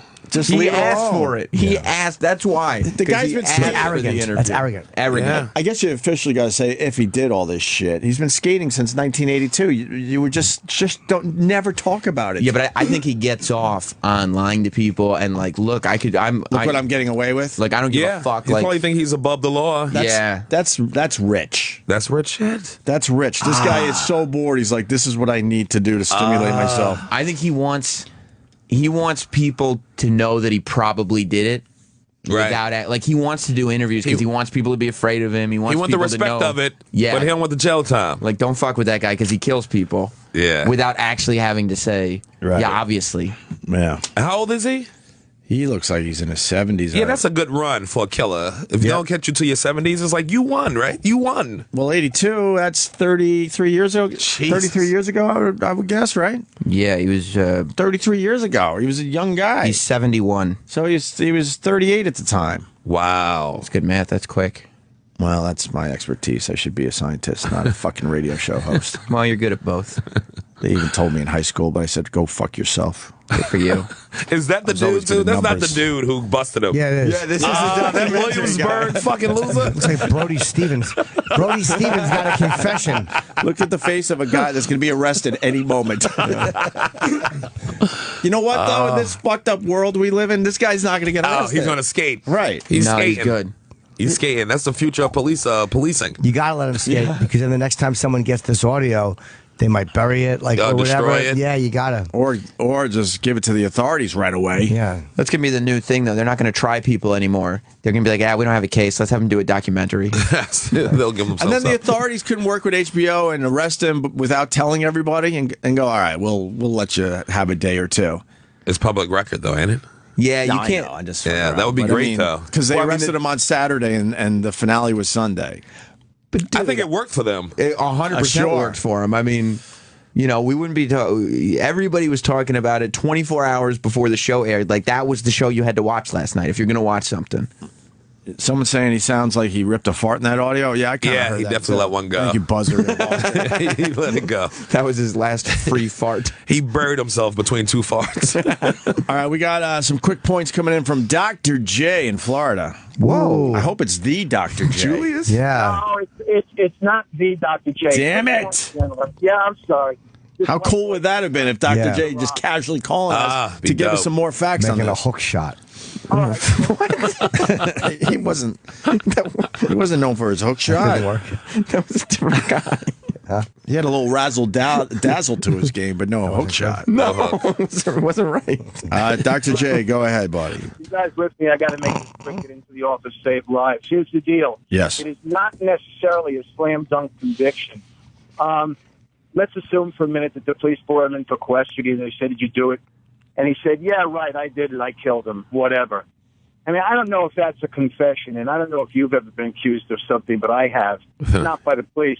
And I said, "Yeah, I did it. Whatever, pal. Whatever makes you happy." So if this guy has a habit of talking to himself, he may have just been talking off the cuff. It does not mean he did it. I think he did. Right, Really sure, but that may not count as a real confession. Well, it was good enough to be able to arrest him, and then they'll try to figure some stuff out. Yeah, his lawyer's just going to say, "Look, he was talking to himself. He's a little fucked up." But that's all I got. No, I agree with you. I don't think it's a slam dunk just because he said said that to himself in a bathroom. The envelope, the Beverly misspelling and the handwriting, that's new evidence. Right. What's that again, Sam? So like really summarize that. He wrote. Thank you, Dr. J. He wrote this letter. Go make a dribble. It was a letter that he confirmed that he wrote, and he spelled Beverly wrong. Oh, well, he should go to jail for that. Am I right or wrong? What was the letter about, though? I don't know just what nonsense. Yeah, it was just I don't know. Who gives a fuck letter? Basically, that it didn't have anything to do with the murder. He's the head of the put an E in Beverly campaign. He wants another E. He thinks one E is silly and it belongs with two E's. Yeah, it was really just used for handwriting analysis, but nobody had seen that envelope before. Gotcha. There was an anonymous letter that was written when his friend was shot in 2000, not his wife who disappeared, and not his neighbor who was dismembered in 2001, but his friend who was shot in 2000 after cops told her they wanted to talk to her about his wife disappearing. Gotcha. An anonymous letter was written saying, "You'll find this body here. She's dead." Wow. And it's his handwriting. The same Beverly. And he spelled Beverly the same way. And in the interview, wait, and did they find the body? And the body was there, yeah. Wow. The body, it was killed execution style. Why did he write Beverly twice? What was her name, Beverly? No, what? Was the body in Beverly Hills? Yeah, he addressed it. And so he spelled Beverly and the address the same way. Dope. So when he was Beverly, go ahead. He was being shown both of this in the interview by this dude, this Williamsburg dude. And you could kind of see in his face, he was like, "Yeah, I could see why you would why a handwriting person would think that was the same." Oh my God. He was like fascinating. He was like, "I could see where somebody would say that that's the same writing." Why are you giving interviews and you kill people? Bored. Oh, what an idiot. He probably gets off on the fact that he's been getting away with it for so long. He wants to talk about it badly. All right. There you go. That all went down last night. Amazing. And so so that evidence in the envelope and the handwriting and all that. And then he went to the bathroom right after he the gets envelope presented thing? with that in this interview. Right. And then the interview ends. And so that's what he's talking about. I think he's kind of jarred by the fact that Can he we hear didn't that audio realize- again? Yeah. That's crazy. That there was this handwriting and then boom. Let's hear the audio again. So then he was in the bathroom. He was whispering. So some of the stuff, I want to make sure people heard it. But you can't imagine. But you can't imagine. Arrest him. What does the arrest him mean? Nobody really knows. Exactly. Okay. Yeah. Is that a watery shit or is he? I don't know what's in the house. What does that mean? I'm not sure. And then, I want this. That's creepy. That is creepy. What a disaster. I want this. I want a disaster. What a disaster, yeah. Probably thinking this whole interview process was a disaster because they're like, "Yeah, they got you, buddy." And then he goes, "He was right. I was wrong." Can you pause real quick? And the burping. What's the burping Who was about? burping? I guess he was burping in the interview. I don't know. Do you know it's maybe he had a little gas because he farted before too. So. I wonder if he's talking from the point of view of the interviewer. It sounds crazy. I hear what you're saying. But I'm being honest. That is not unheard of where someone would be in their apartment and talk from the point of view of another person about me. Right. Wow. I've done that. Right. Absolutely, I've done that. But would you, like, part of this seems like he's talking from the perspective of the interviewer. I definitely agree with that. But then, would you answer as in, like, this is how I should have answered? Yes, of course I killed him. I don't know. Because when he's saying, he goes, yes, of course I killed him. Like, that's not him. Yeah, that's him. That's him, I think, answering the question. But the conversation is so bizarre. Somebody would say, why, if we're putting stuff in evidence, will a court allow that one piece to be viewed as a valid piece of audio? Right. But the other stuff is obvious nonsense. It's obviously he's talking from a weird point of view. He's obviously not talking in a confession way. Right. So I don't think that count. That will not count, I don't think. Yeah, I don't think it's a guarantee. That will not get him locked up. No. Yeah. And what about the flatulence, ladies and gentlemen? Well, I would say that should get him time off for great behavior. Did we hear the fart yet? I didn't hear it. All right, let's push play. And then then this is what he says at the end. Again. I'm having difficulty with the question.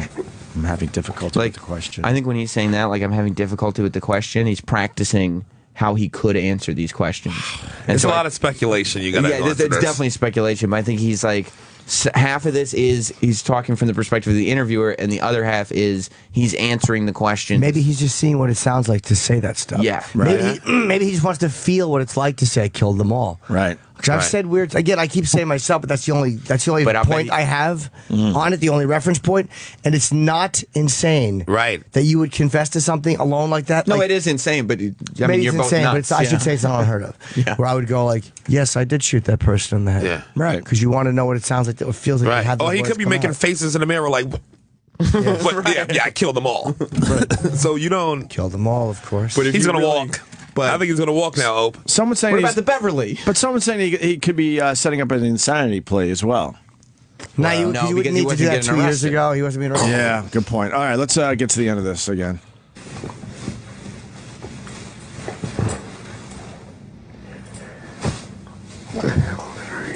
What the hell did I do? Gonna pee on his pants or something. Gonna tripped on his shoes. Got a little dribble. Kill them all. Of course. Oh my god. Why would he say killed them all? Of course. Actually, killed them all. Right. Or because he wants to feel like what it feels like to confess to something that he probably actually did. Now, did he say kill them all or killed? ED. ED. Killed them all. Yeah, what did I do? It's all past tense. Boy. Man. All right. Well, As if to say he did that shit. that's a biggie. Everyone's talking about that today. All right, we got an all-star fucking room today. Dan Soder in studio just entered, and we got Sherrod Small. Indeed. And we got Jim Norton hosting Red Eye tonight. Make sure That's you right. check that out. That's right. I have a gig that just went on sale in Rochester. You going to Rochester? Just went, Nice. Went on sale today, April 30th through May 2nd, the Comedy Club. I can't believe it's been a year and a half since I've been there. So Beautiful. Nice. Very cool. Sherrod, you got anything? Oh, yes. I got Foxwoods, June 11th to the 13th. June. That's summer. Right? There's almost June now, ain't it? You playing ahead? Or May. I don't know when I gotta Google that date. You're not working. You're not working till June. No, I got other shit between then, but I don't know. Yeah, no. Yeah, I'll be back on this show tomorrow, so I want to plug that. All right. And Dan Soder. This week I'm in Helium in Philly. Beautiful. There you go. First time at that club, so I'm excited. First time. Really? Yeah, I've done the other Heliums, never done Philly. Oh, you're going to kill it. Oh, you're going to love that club. All right, we're going to continue with a lot more. Stay there. This is Opie Radio, Sirius 206 XM. Who's the girl? New York? She was the one with Yeah, New the York. uneven eyes and would swing at everybody? She had like 5 spin-off shows on VH1. VH1 should be ashamed of themselves. They loved her for a while in New York. Oh, my God. She was one of the Flavor Flav broads. She always looks like she was mid falling asleep. Yeah. Remember her Flavor eyelids. was getting like 3.7, 4.2 million viewers on that channel? And he was married the whole time. And he was well, yeah. I think he was married the whole time. Yeah, he had some Like, shorty. it was complete bullshit. The whole show was complete bullshit.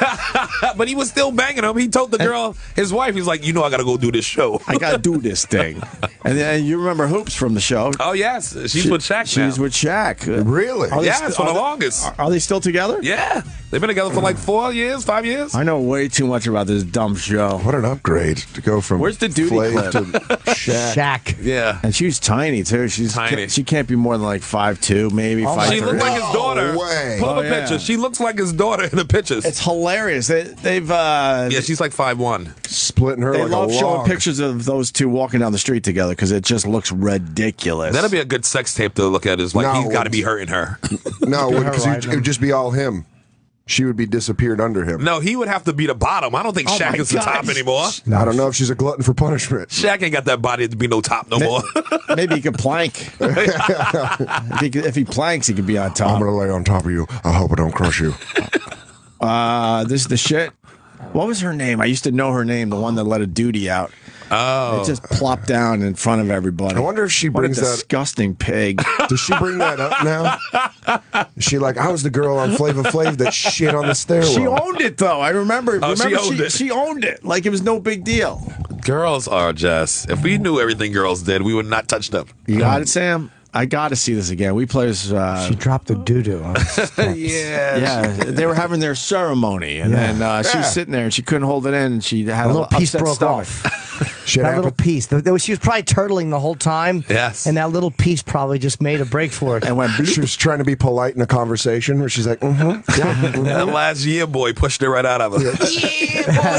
I gotta go right now. I'll bet you she felt that cold, telltale feel of a duty going down the back of your leg on camera. I wonder if she tried to run away from it. Well, they highlighted. They highlighted Oh, this yeah. clip. It's the highlight. Yeah, this is wonderful. Can you It's the play this? highlight of all television. There's It's like the Apollo landing and then this. you have Oswald being shot by Ruby, and then this as live TV moments. And they both made the same face. Exactly, but people were less disgusted in the fucking Dallas basement. Let's play this again. It's one of my favorite clips for his birthday. What the hell? God almighty. Is that the smell in my crib, y'all? Then I seen this girl in the back. She kind of went out of frame for me, but then she came back. I'll She try had to pick it this look up. on her face like something takes off upstairs. Oh my goodness. Watch out. I think I was That was her name, by the way, something. Oh, right. Really? Well, Something. he gave all the girls names. Man, what Yeah. a bad break this lady got. He would give them all nicknames. like, wait a minute. I know we don't have no dogs in here.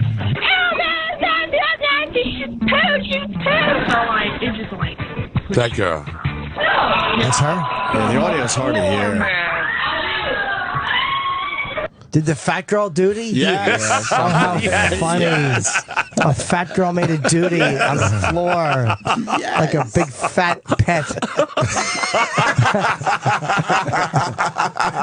Yes. She tried to pick it up, too. Did she? Of course. Yeah, that's why she dropped down and then I realized popped up and then realized there was more and then I would took have off. sidestepped and gotten out of the way and said someone must have dragged that in from a dog. You just walk away, right? You leave. You go to the left. She was trying you to go- hide the evidence, Yeah.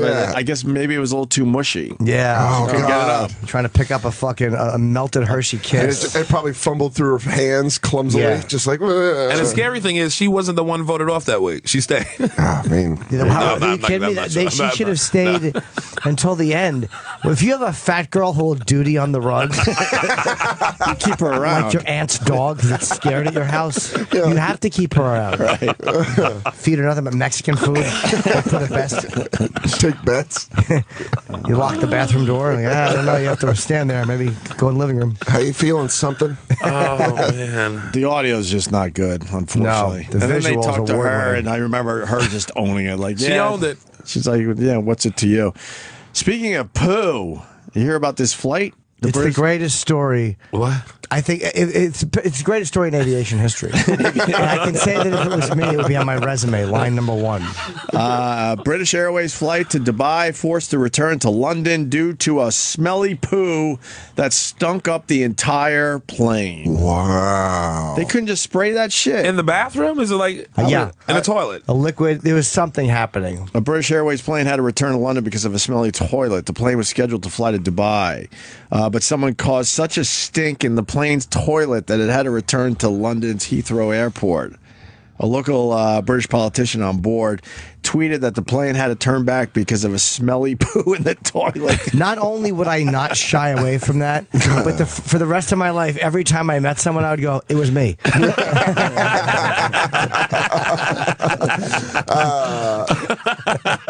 It was you. Animal. What? Well, British Airways flight. Yeah, really? You're the dude.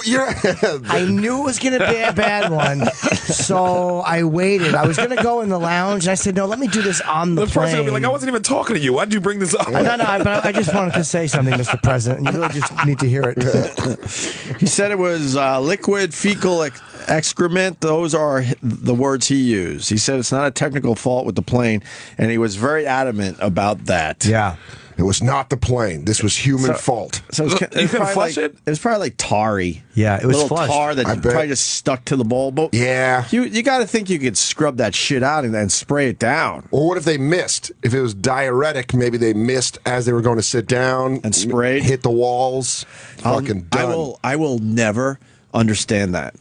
What? The spraying of the stall. We get one in here every once in a while. I mean, a couple times a year, there's fecal matter all over the fucking stall. How does that happen? Because people don't want to sit on a toilet, so they stand up, and then they let one go, and it rips. I think they're pulling their pants down. They don't get on the bowl in time. And I don't think they want to sit at all. I don't think they're trying to sit down on a toilet at all. I think you just cursed yourself to that for that to happen to you. No way. Because you're like, there's no way I can understand it. I'd rather shit my pants at that point. And spray it all over the fucking stall. You can do both. Mutually exclusive pleasures. I don't understand. I want to be the guy. If I realized someone's vacation was ruined by my shit, I changed an aircraft's flight pattern. Your poo? They had to wait 24 hours. A hotel sold 400 rooms because of my duty. I want my duty to mean something in this world. Is there a news story? I got to hear how they talked about this. It's the guys whoever did it will never come forward, and that's a shame. No, you got to come forward if you're the guy. I just want to see the face of the person. But so was it all over the restroom? Well, he's saying where is it? Like he missed the toilet and it went everywhere. He said it was liquid fecal excrement. Yeah. Okay. Smelly poo. That person that was closest to the bathroom was probably so happy when everyone agreed. Oh yeah, because they were like, "This stinks like shit," and they're like, "It's not that bad." And then people in first class were like, "We need to land the plane immediately. We need to." And that was probably some rich people shit. They were like, "Turn this around. It smells like shit." I'll bet what happened was it was in the first class bathroom, right? And no offense to anyone, but one of the scum from Coach came up and dropped their scummy Coach shit in a first class toilet. They're poor people colon. Exactly. Just spraying their bad food choices back there. Their goddamn cheeseburger on an 8-hour flight. Underachieving shit just sprayed everywhere. Take your blue collar dump back there, Buster. This is for rich duty. Wouldn't you be more pissed off they turned the plane around, though? I mean, yeah, that's got to be some. I hate when your fucking plane is. Oh yeah. Turned around ladies and gentlemen, going somewhere else. I hate that. Drives me nuts. Yeah, I will deal with a smelly poo at that point. We have very bad news, except for the one smiling gentleman in 3B. The one relieved man. Yeah, the one guy whose it is. He probably walked out, woo-hoo, sat down, was like, oh boy, it's coming back to haunt He me. went right back to that same airport and got more burritos. He would have been mic'd up like that guy from the Jinx. He's like, I did it all. He's going to turn that plane around. That's a stinky poo, but that's a long flight. So how long a flight is it to Dubai? From London? Yeah, and how long into it did they turn it around? Probably, wow, I'm just going to guess. I would say another 6 hours, right? If you had to guess. How long into the flight? Like, how long of a flight and how long into it, Sam? Please. And that's international, so you got to go through customs and all that, right? Oh, yeah. I heard they were starting their descent, and then took back off. They just pull out. Hey, that'd be we're headed brutal. back. Oh, I would have killed the pilot. Yeah, we're gonna have to we're fly starting back. our descent, but we actually got to turn around. We got Yes. to smelly poo in that toilet. And I'm gonna fly it like Denzel just to get the poo all over the ceilings. I want that liquid shit all over this cabin for Pete's sake. The pilot probably, they say he's trying to make a joke and it didn't work. Did it goes, really? Yeah, he goes, I know a lot of you thought that was one of the flight attendants' cunts. And they're like, this is inappropriate.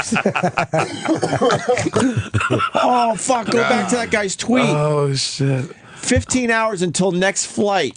Yeah. Oh, That's why I said hotel rooms. They had to wait 15 hours after they landed because of the smelly They poo. couldn't put you on another plane? Wow. Like another airline? Yeah, Like there's got to Virgin? be a rule. Or how about scrub the toilet and then turn that thing back around? There must be something rotting in there. How many hours were they in the sky? Doesn't say. But as Ah, far I as need to Dubai, know you probably this only got stuff. like 1 or 2 planes going to Dubai a day. True. How long of a flight is it from England to Dubai? It's a 7-hour flight, and the 30 plane had minutes. to turn around about 30 minutes into it. Oh, okay. So they had a long way to go. Hey, I was close with my guess of 6 hours, Sammy. Yep. Yes, you But were. then you got to go through security and all that again, and your bags. Well, now, because they're in the terminal. But the thing is But do you stay in the terminal for 15 hours or you go to a hotel? yeah. That's right. Terminal 15. Brutal. 15. It's brutal. Which means that seatbelt sound went off, and someone went right to the fucking bathroom and Yes, ruined that and flight. ruined it. Everyone knows who it is. And they're going to see him on the bus. He's some fucking mush with his belt pulled up too high. Some accountant face, just like Some fucking mush. We was on our way to Dubai for a holiday, and I decided to make a doo-doo. And he's eating again. I guarantee you in the morning they're all like, really, motherfucker? Another one? He's back to the burrito hut in the terminal. Cheese doesn't agree with you. He just had a block of cheese he's eating out of his hand. Like a tissue box of cheese. there's at least 3 people who know exactly who that guy is. Fuck yeah. Absolutely. Well, and there's a lot, whoever reads his Twitter. If it was Americans, I think the information would be out already. Oh, yeah, they say fat Americans. Why are they being so polite over there? They're British, so they're We probably need to know his name. Maybe they don't know exactly who wrecked the loo. because they wrecked the loo. Yes. We get the whole story. Anything else in that version there? Yeah, I guess we got it. I always use the bathroom before I get on a long flight. I go and try to take a dump at the airport. Yeah. I try to. But I like going into the lounge because I don't like waiting like in the area because there's nothing worse than when a guy comes out of a stall and another guy goes right in like the seat's still warm. Yeah, it's just like, who does that? Oh my God. Unless it's packed in there. It's like, spread out. I'd rather just fucking hold my I shit. hate a warm seat. It's the worst. It's awful. I find it comforting. Only at home is a cool thing. So weird. And then there's one point though where his shit stink, you kind of realize is now your shit stink, so you can enjoy it. I told you I was upstairs one time using the bathroom, and I was in the last 1 out of 5. Someone walked in, they were all open. He used the one right next to me. I wanted to fucking push the stall door. What the fuck you doing? There's 4 open ones. Did he tap, tap, tap, maybe? That wouldn't have been as Maybe there's a creepy as him little just tap, tap, sitting tap, there, tap. hearing the shuffle of his paper. That's creepy. I was so angry. That is a great story. Sam, I guess we got to do the Mike Francesa clip. People are bothering me. Well, I don't know why you would They're have just done this. bothering me. We can't get to everything that you teased on the pre-show. Yeah, but this is a great. It should have been a priority. I'm not going to take your side. It's from last week. Mike Francesa. We love Mike Francesa clips. Love them. And I don't know. He took a call, and the guy wasn't being serious, right? No, of course not. And then Mike Francesa decided to answer it like it was a serious question. Okay. That's the setup, really. He old man it. He completely old man. Let's see him. Let's see this old man be old man. He's the greatest. Dan in Warwick, what's up, Dan? Hey, Mike. I just got a question about the Giants. In your years of experience, have you ever seen, how the San Francisco Giants were once the New York Giants? Has there ever been either a franchise to franchise or maybe even player to player get together when San Francisco comes to New York? Like, do they ever say hi? Maybe, I don't know, go out to dinner or something? I don't know what are you talking about? Is there ever any interaction when the San Francisco Giants come to New York or vice versa? The San Francisco Giants come to New York and do what? Have a game, They play against the Mets, and what do you want to happen now? Do the New York Giants ever reach out to him, either the players or the franchises? The football Giants? Yeah, the football Giants. Well, what is the connection between the San Francisco Giants and the football Giants? Well, they used to be in New York, and they got the same name. But they have nothing to do with each other, though. There's no connection. They have different ownership. There's no connection between the two teams. I mean, there's no connection in any way between the two teams. They have no relationship. Do you think because they're Giants are like brothers or something? That might be the weirdest question I got in a long time. I mean, that might, and I think that's an honest question. That might be the strangest question I got in a really long time. It's not an honest question. Yeah, as a matter of fact, they have the Giant Picnic. They hold it over in Totowa, I think it is. And then they have the Giant Relay Race and the Giant Raffle. And then they all get together for the Giant Breakfast the next morning, and then they go their separate ways. It is true. It's a July weekend every year when it happens. Yeah, and then the Rangers in Texas and the New York Rangers have the same thing. They meet usually in Abilene and have that in August every year. Lundqvist is particularly close to Yu Darvish. As a matter of fact, there's a kinship there between the two of them. Here's the Mink Man. Sucks. Well, he's taking it. It doesn't work because it's not a real question. Right. If it was a real question, then you answer it sarcastically. Right. But it's not a real question. He's unbearably bad. I He don't know took how it he very, very seriously. Yeah. That was like a student that like asks a substitute teacher a question to fuck with them. Yes, and everybody's laughing in the back. Yeah, Is they're Mike like, Hunt "Hey, what-" here? Yeah. He's like, well, I mean, I don't know why that would be that. But yeah. It's like different ownership. Yeah. But they're not the same team. And you want them to do what now? What? Why you got chalk on your ass, Mr. Johnson? Donnell, why did you ask that question, Donnell? We were talking about science. Get the rest of the class confirm is there chalk on my ass? Yeah. Oh, man. He's just an old dude. That's an old dude reacting to somebody fucking with him. That's the all greatest. that is, right? I watch Mike Francesa all day, He's every really day. unbearably bad, though. Like, he's just not even interesting. It's the same thing. The same thing. He's knowledgeable, Norton. But he's just, first of all, who the fuck wants to hear about sports all day? I need to get in the line. Defense, we know. Shut up. You should have your own talk show. I couldn't do it. I listen to sports for Joe Beningo's the only guy I can listen to. The rest of them are. What about the PTI guys? You like them? Who's that? Mike Wilbon and Tony Kornheiser. I don't care about them. I don't dislike them. They or are know big them. fans of the Norton. I don't know them. Wow. I don't think I know them. You don't know PTI? Pardon interruption, guys? You really hate sports. No, I don't think I know them. Okay. Tony Kornheiser. I know who he is. Yeah, they did. They He's a nice absolutely curmudgeon. yeah, they do a good job. Yeah, they do a great job. Yeah, I don't think I know him. That's really the only sports talk I'll watch. Yeah. Is that show. What, Mike Francesa? No. Oh. I mean, we just got a taste of why I'll never do that. What about when he fucks up? You know when he fucks up. It's always just very confused. You ever see the snowblower clip? No.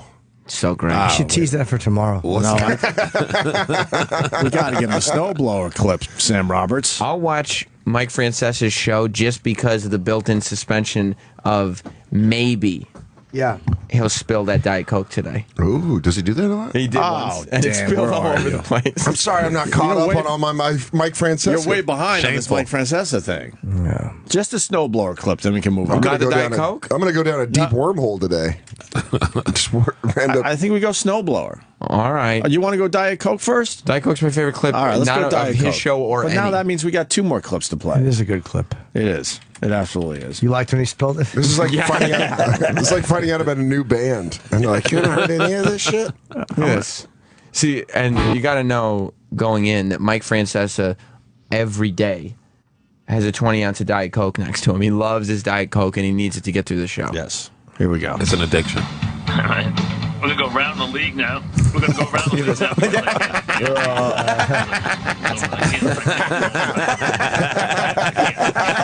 It's foaming. Oh, that is pretty great. It's the greatest thing ever. But here's the thing, he didn't give a shit. He just doesn't care.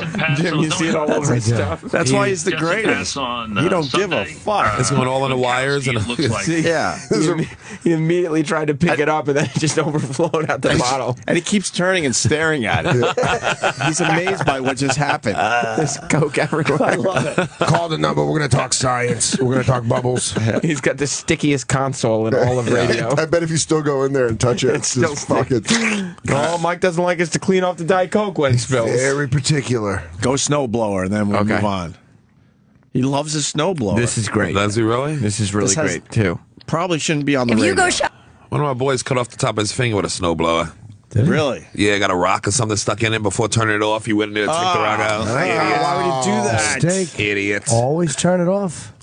Like, I don't even like sports, and I'll watch Mike Francesa's show just because stuff like this happens all the time. Yeah. Well, I mean, they catch it, though, and it goes viral immediately. There's a lot of people just waiting for this shit to happen out there. This guy's put out hits. Oh, there's a lot of man. hits. He's the fucking man. We're only giving you a couple today. I'm going down. I'm going to smoke weed and go down a wormhole. Like Francesa. We have at least another 10. Because at least. Oh, this is going to be great. But we'll stop after this one. My wife has walked into the house thinking there's something wrong because I'm in a giggle fit in my eye, just crying everywhere because I'm on a Mike Francesa loop. Would you be more intimidated to meet him than any wrestler in the WWE? It goes Undertaker, then Mike Francesa. All right, that makes sense. All right, snowblower time. I'll go shovel. I would do it. I wouldn't. $10 an hour, you're going to shovel. I won't ask for the money. I don't want the money. Oh, okay. I'll take the ticket. I don't want the money, but I'm bringing my snowblower. Well, that because I can do rows really fast because I'm good with my snowblower. Because I use my snowblower all the time. I love my snowblower. I'm not big into manual labor. So. I love the snowblower. I love to do my driveway with the snowblower. It's one of my favorite things to get a lot of snow and do the snowblower. Jesus. I have a great snowblower. He fucking loves it. I don't know what the make is. But It's like, it's how's a your great wife? machine. It really is. It's powerful. It shoot that stuff a mile. You know, I don't know the make. I tried to remember last time what the make is and I got it wrong. But it's a great snowball. It's a great machine. Get the cameras out there in a snowstorm to watch you do that. They said they were going to do it. The last time that we were still doing it last year, we were going to do that because I'm telling you, I'm out there as soon as we get enough snow. I'm out there and I do the whole driveway. I even go into the street, the whole thing. I love it. That's one of my favorite things. The city, the county. No, sometimes I do the guy across the street. I used to have a man across the street who was like 85. He just passed away. I used to do his driveway for him and do his yard for him. But he's gone now, so they have someone else there now. But no one's living there right now. But they just sold the house. More details about the I used to do property. his yard for him. Yeah. But it's one of my favorite things. I spend the morning doing it.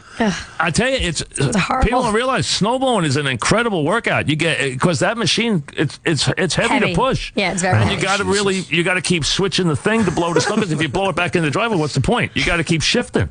So you got to push and shift it this way. I do it wrong on purpose. Guys who so that I are don't real have to continue. snowblowing guys know you got to shift it and go really shoot it straight, then shoot it here, then shoot it there. And it's a technique. There's an art to doing it. I could have that place cleaned out in a couple He has a half chub right now talking about snowblower. God. 10 times he said it. It was like talking to one of my mom's friends at a party. Like, I got a snowblower. And like, oh, God, how long do I have to fucking sit in this conversation? Can you please tell me about your route to work? Yeah. So we can talk about something else. I find if you get off exit 14, you actually can cut around a majority of the traffic. I tell you, it builds up right there, though, because they're going from 3 lanes down to 1. And what happens is when those cones start between ages 15 and 14, I'm like, I got to jump off at 14. I'm going to be stuck for 3.5 miles all the way to the goddamn patch hog. I'm for unions, but it just seems like it's just creating way more work, you know. Yeah, here's a flag, don't do nothing. That's what the unions say. That radio show we just listened to, one of the biggest radio shows in the history of New York radio. Oh, I believe it. Yeah, it's a big show. And there were multiple guys listening to that going, I love my snowblower too, Mike. And I'm sure every Italian restaurant in the Tri-State area is a sponsor on that show. You know why he likes his dumb snowblower? Because it's a feeling of completion. He'll do the snow, right? And then it's done. It's complete. Because on his dumb radio show, there is no completion. Because there's always a season starting. Yeah. There's always something happening. He gets nothing accomplished. Yes. When he finishes finishes that snow. I got a fucking rectangle with no snow in it. He just stands in it, just gloating. And admires his work. Yeah, it could be a square, but I did the whole rectangle. I bet she goes hot cocoa too after he's done. I just looks at what he just did. He's like, just that was feeling good. Proud. Call in right now. We're going to talk about my snow blowing. And his sidewalks are probably nice and neat. He probably salts a little bit. Yeah, and no black people are for miles around. I've never wanted to slip on someone's driveway as bad as his. I want to go there and slip on his fucking perfectly snow-blown driveway and then sue him for my fucking broken elbow. All right, there you go. We have more clips, but that's it for today, Dan. Yeah, no, I'm sorry. We'll give you more later. I'll be. This is what I'm going to do at my hotel in Philly. Instead of looking around the city, I'm going to go watch Mike Francesa. You should. Well, the prank calls are the go prank calls. He still has a show on the Yankee channel, right? The Yankee. No, he's on Fox Sports now. Yeah, Oh, really? Yeah. He's not on Yes anymore. One unwatchable network to another one. He just really leapfrogged. He doesn't like to talk about anything. Like if you call up and don't talk about sports, he won't even acknowledge you. He'll hang up on you. He doesn't like to talk about anything. But the minute you get him started on this snowblower stuff, Can you give Dan one prank call? yeah, How many times has he brought up the snowblower? multiple times. Usually when it snows. So this winter must have been like just his heaven for him. Forget it. Yeah. He must have been out there all night. Just looking at it, jerking off through the window. Like, His wife crying. coming back to bed. I'm trying to think which prank call. There's so many. He loves that feeling of just being able to plow through and get results. Right, yeah. He just rubs the ground. He really Look at does. that. Boy, all that snow used to be here, but it's not anymore. Yeah, see, it's over there now. Yeah, I displaced it. I displaced it. I like displacing snow. It gives me a very warm, comfortable feeling inside. I got one. This is good. Yeah. This is Mike got a lot of attention because he got caught in the middle of his radio show on the air falling asleep. I've seen that clip. Right, And then so he will not admit that he fell asleep. Really? He No, refuses to admit it. he won't. But sometimes Which is the beauty of the whole thing, because it's so obvious he dozed off. every now and then he doesn't like it when callers call in and bring up his Diet Coke. And he doesn't like when callers call in and bring up the fact that sometimes he takes a little snooze on the air. Yeah, fucking apnea. He has to fix that. He's doing afternoons. And he's been caught, by the way, I've seen him multiple times falling asleep in the middle of his one-man show. He's a narcoleptic What? dunce. He's getting exhausted by snow blowing, though.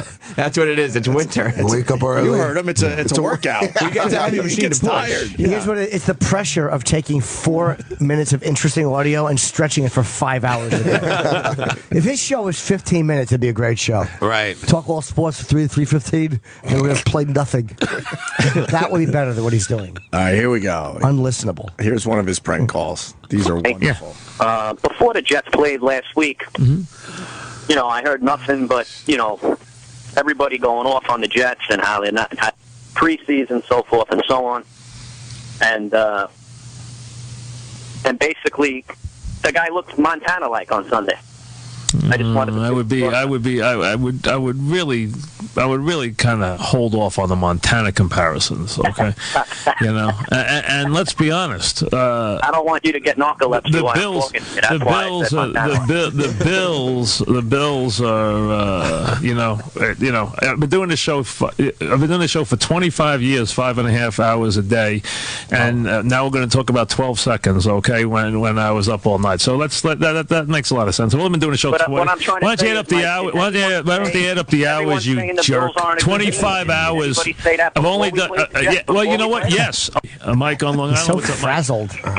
Another one. Yes, Mike. Oh, sorry about that. I fell asleep when you started talking about Sweeney Murdy. Oh God! You know, listen. I'm not. Listen. Once the next one is gone. Well, you're going anyway because I'm not in the mood. Mel and Bayside. Go ahead, Mel. Mike, I'll give you a Dodger update. Good. Number one, they're not going to make the play. I mean, I love it. It's like he's fighting with his wife. Yeah. I'm not even going to bring it up again. Just admit it and have a little fun with it. Who cares? And then the next dope goes, I'll give you a Dodger update. Right. Who wants one? He's been doing the show 25 years, 5.5 hours. 25 years. But he started answering the question and formulating like a response to the. You watched it all happen in his face. Yeah. He was angry. He likes telling people to go read books. Or snowblow. He's just a perfect man. He is a perfect man. And nobody's going to tell him that he's not. That's right. I won't be that man. No, not me. I'm a new He has a fan. tan. I can't. I told you, he's the shit. I like him. Yeah, he's the greatest. He's the greatest broadcaster in the medium. Wow. He looked like he might be like from like Brooklyn. Like he grew up in. Where's he from originally? From the city? Oh, he's in New York. Like a New Yorker. I don't do the research. He like old school fucking. Yeah, he's a New Yorker. Yeah. I got a high school teacher made sex tape with student. Oh. How hot is she? She hot? Black teacher. No, she's not hot. A black teacher finally we getting involved in fucking kids. This is very rare, I think. This is rare. Well, yeah, I guess. This is a white crime usually. But usually black kids don't drop dime. If you getting pussy, why you gonna? That's true. Who's telling? Because you got to brag. You do have to brag. And then you brag to your friends, and then you always have one friend that feels like he's got to tell the jelly. authorities. Yes. A Coney Island high school teacher made a sex tape. Oh, wait. What school in Coney Island? Lafayette? Liberation Diploma Plus High School. I think that used to be what Lafayette was. Okay. Lafayette High School left, and they took over the building and added this school. Let's go. Is that a good school? No. Wait, hold on, I got a funny joke. Where were all these teachers when I was in school? Oh, Jim! Where was this type of education when I was going to high school? She's not bad. No, she's not bad. She's not bad. She's a all right looking woman. She could be like on 227 or something. She looks like she gives a hurried hand job where she's like, come on, baby. Come quick. Mary. 227, you watch that show.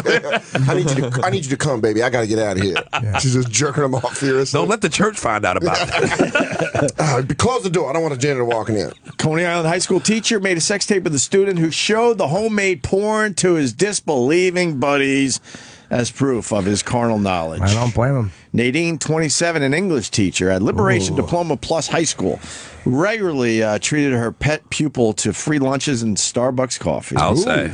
A probe by a special schools investigator found. Okay. The youth told investigators that Sudlow showered him with attention and that he felt weird about it but thought she was fooling around because she acted like a teenager.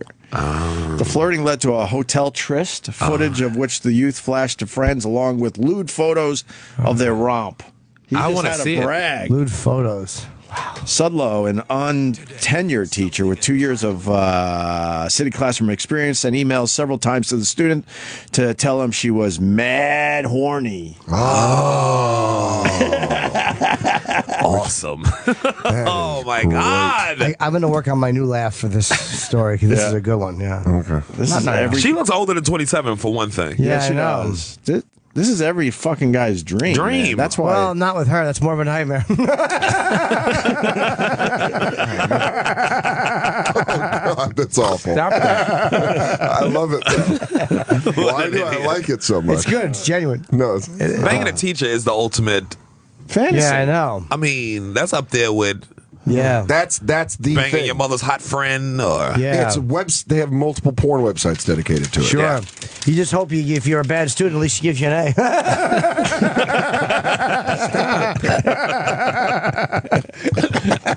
He's losing it. You're detracting from the story. I kind of like it. Who was the hot teacher? You had a hot teacher, Ope, that you wanted to... French teacher. Yes, Mr. Yeah. What? Yeah. I forgot her name, but she had blonde hair and she had the bosoms and In the high blouse. school? She was like that. I mean, just the big firm bosoms, and she Bosoms? Were you in school in the 30s? Tits. They were like that bosom thing though. She would They were bend like over. that firm and like she Yeah. Why, I remember when she would teach us arithmetic and she had her bosoms pressed together and hefty had her yams that went all the way up to her hips. Yes. Ope was in school when they were still doing Yes, and she'd bend over the one water fountain she was allowed to use. Those big heavy bosoms would spill out of her. Those Sears and Roebuck brassiere. You know, those blouse hounds would be barking. There was a hot day and she was heaving. It was based on, if you need to know, in Right. the back of the magazines, they had the bosom cream, and they Right. called it the bosom cream. I have that in my balls. And they rub it on the bosom to make the bosoms firmer? Well, I mean, they always found a model that had really nice firm boobs, Right, right. but they claimed that it was the cream, and it was called bosom cream. So I got your bosom cream right here. maybe Sam can look it up. So when, to this day, when I see him nice and firm, I think bosoms before tits. Right. Because it brings me back to being like 12 or 13 going through Yeah. my older sister's mags. Yes. The bosom cream. Big voluptuous. Tits. Yeah. But she was French, and everyone was like, this fucking broad is flirting with all of us. Oh, so she would be flirty. Yeah.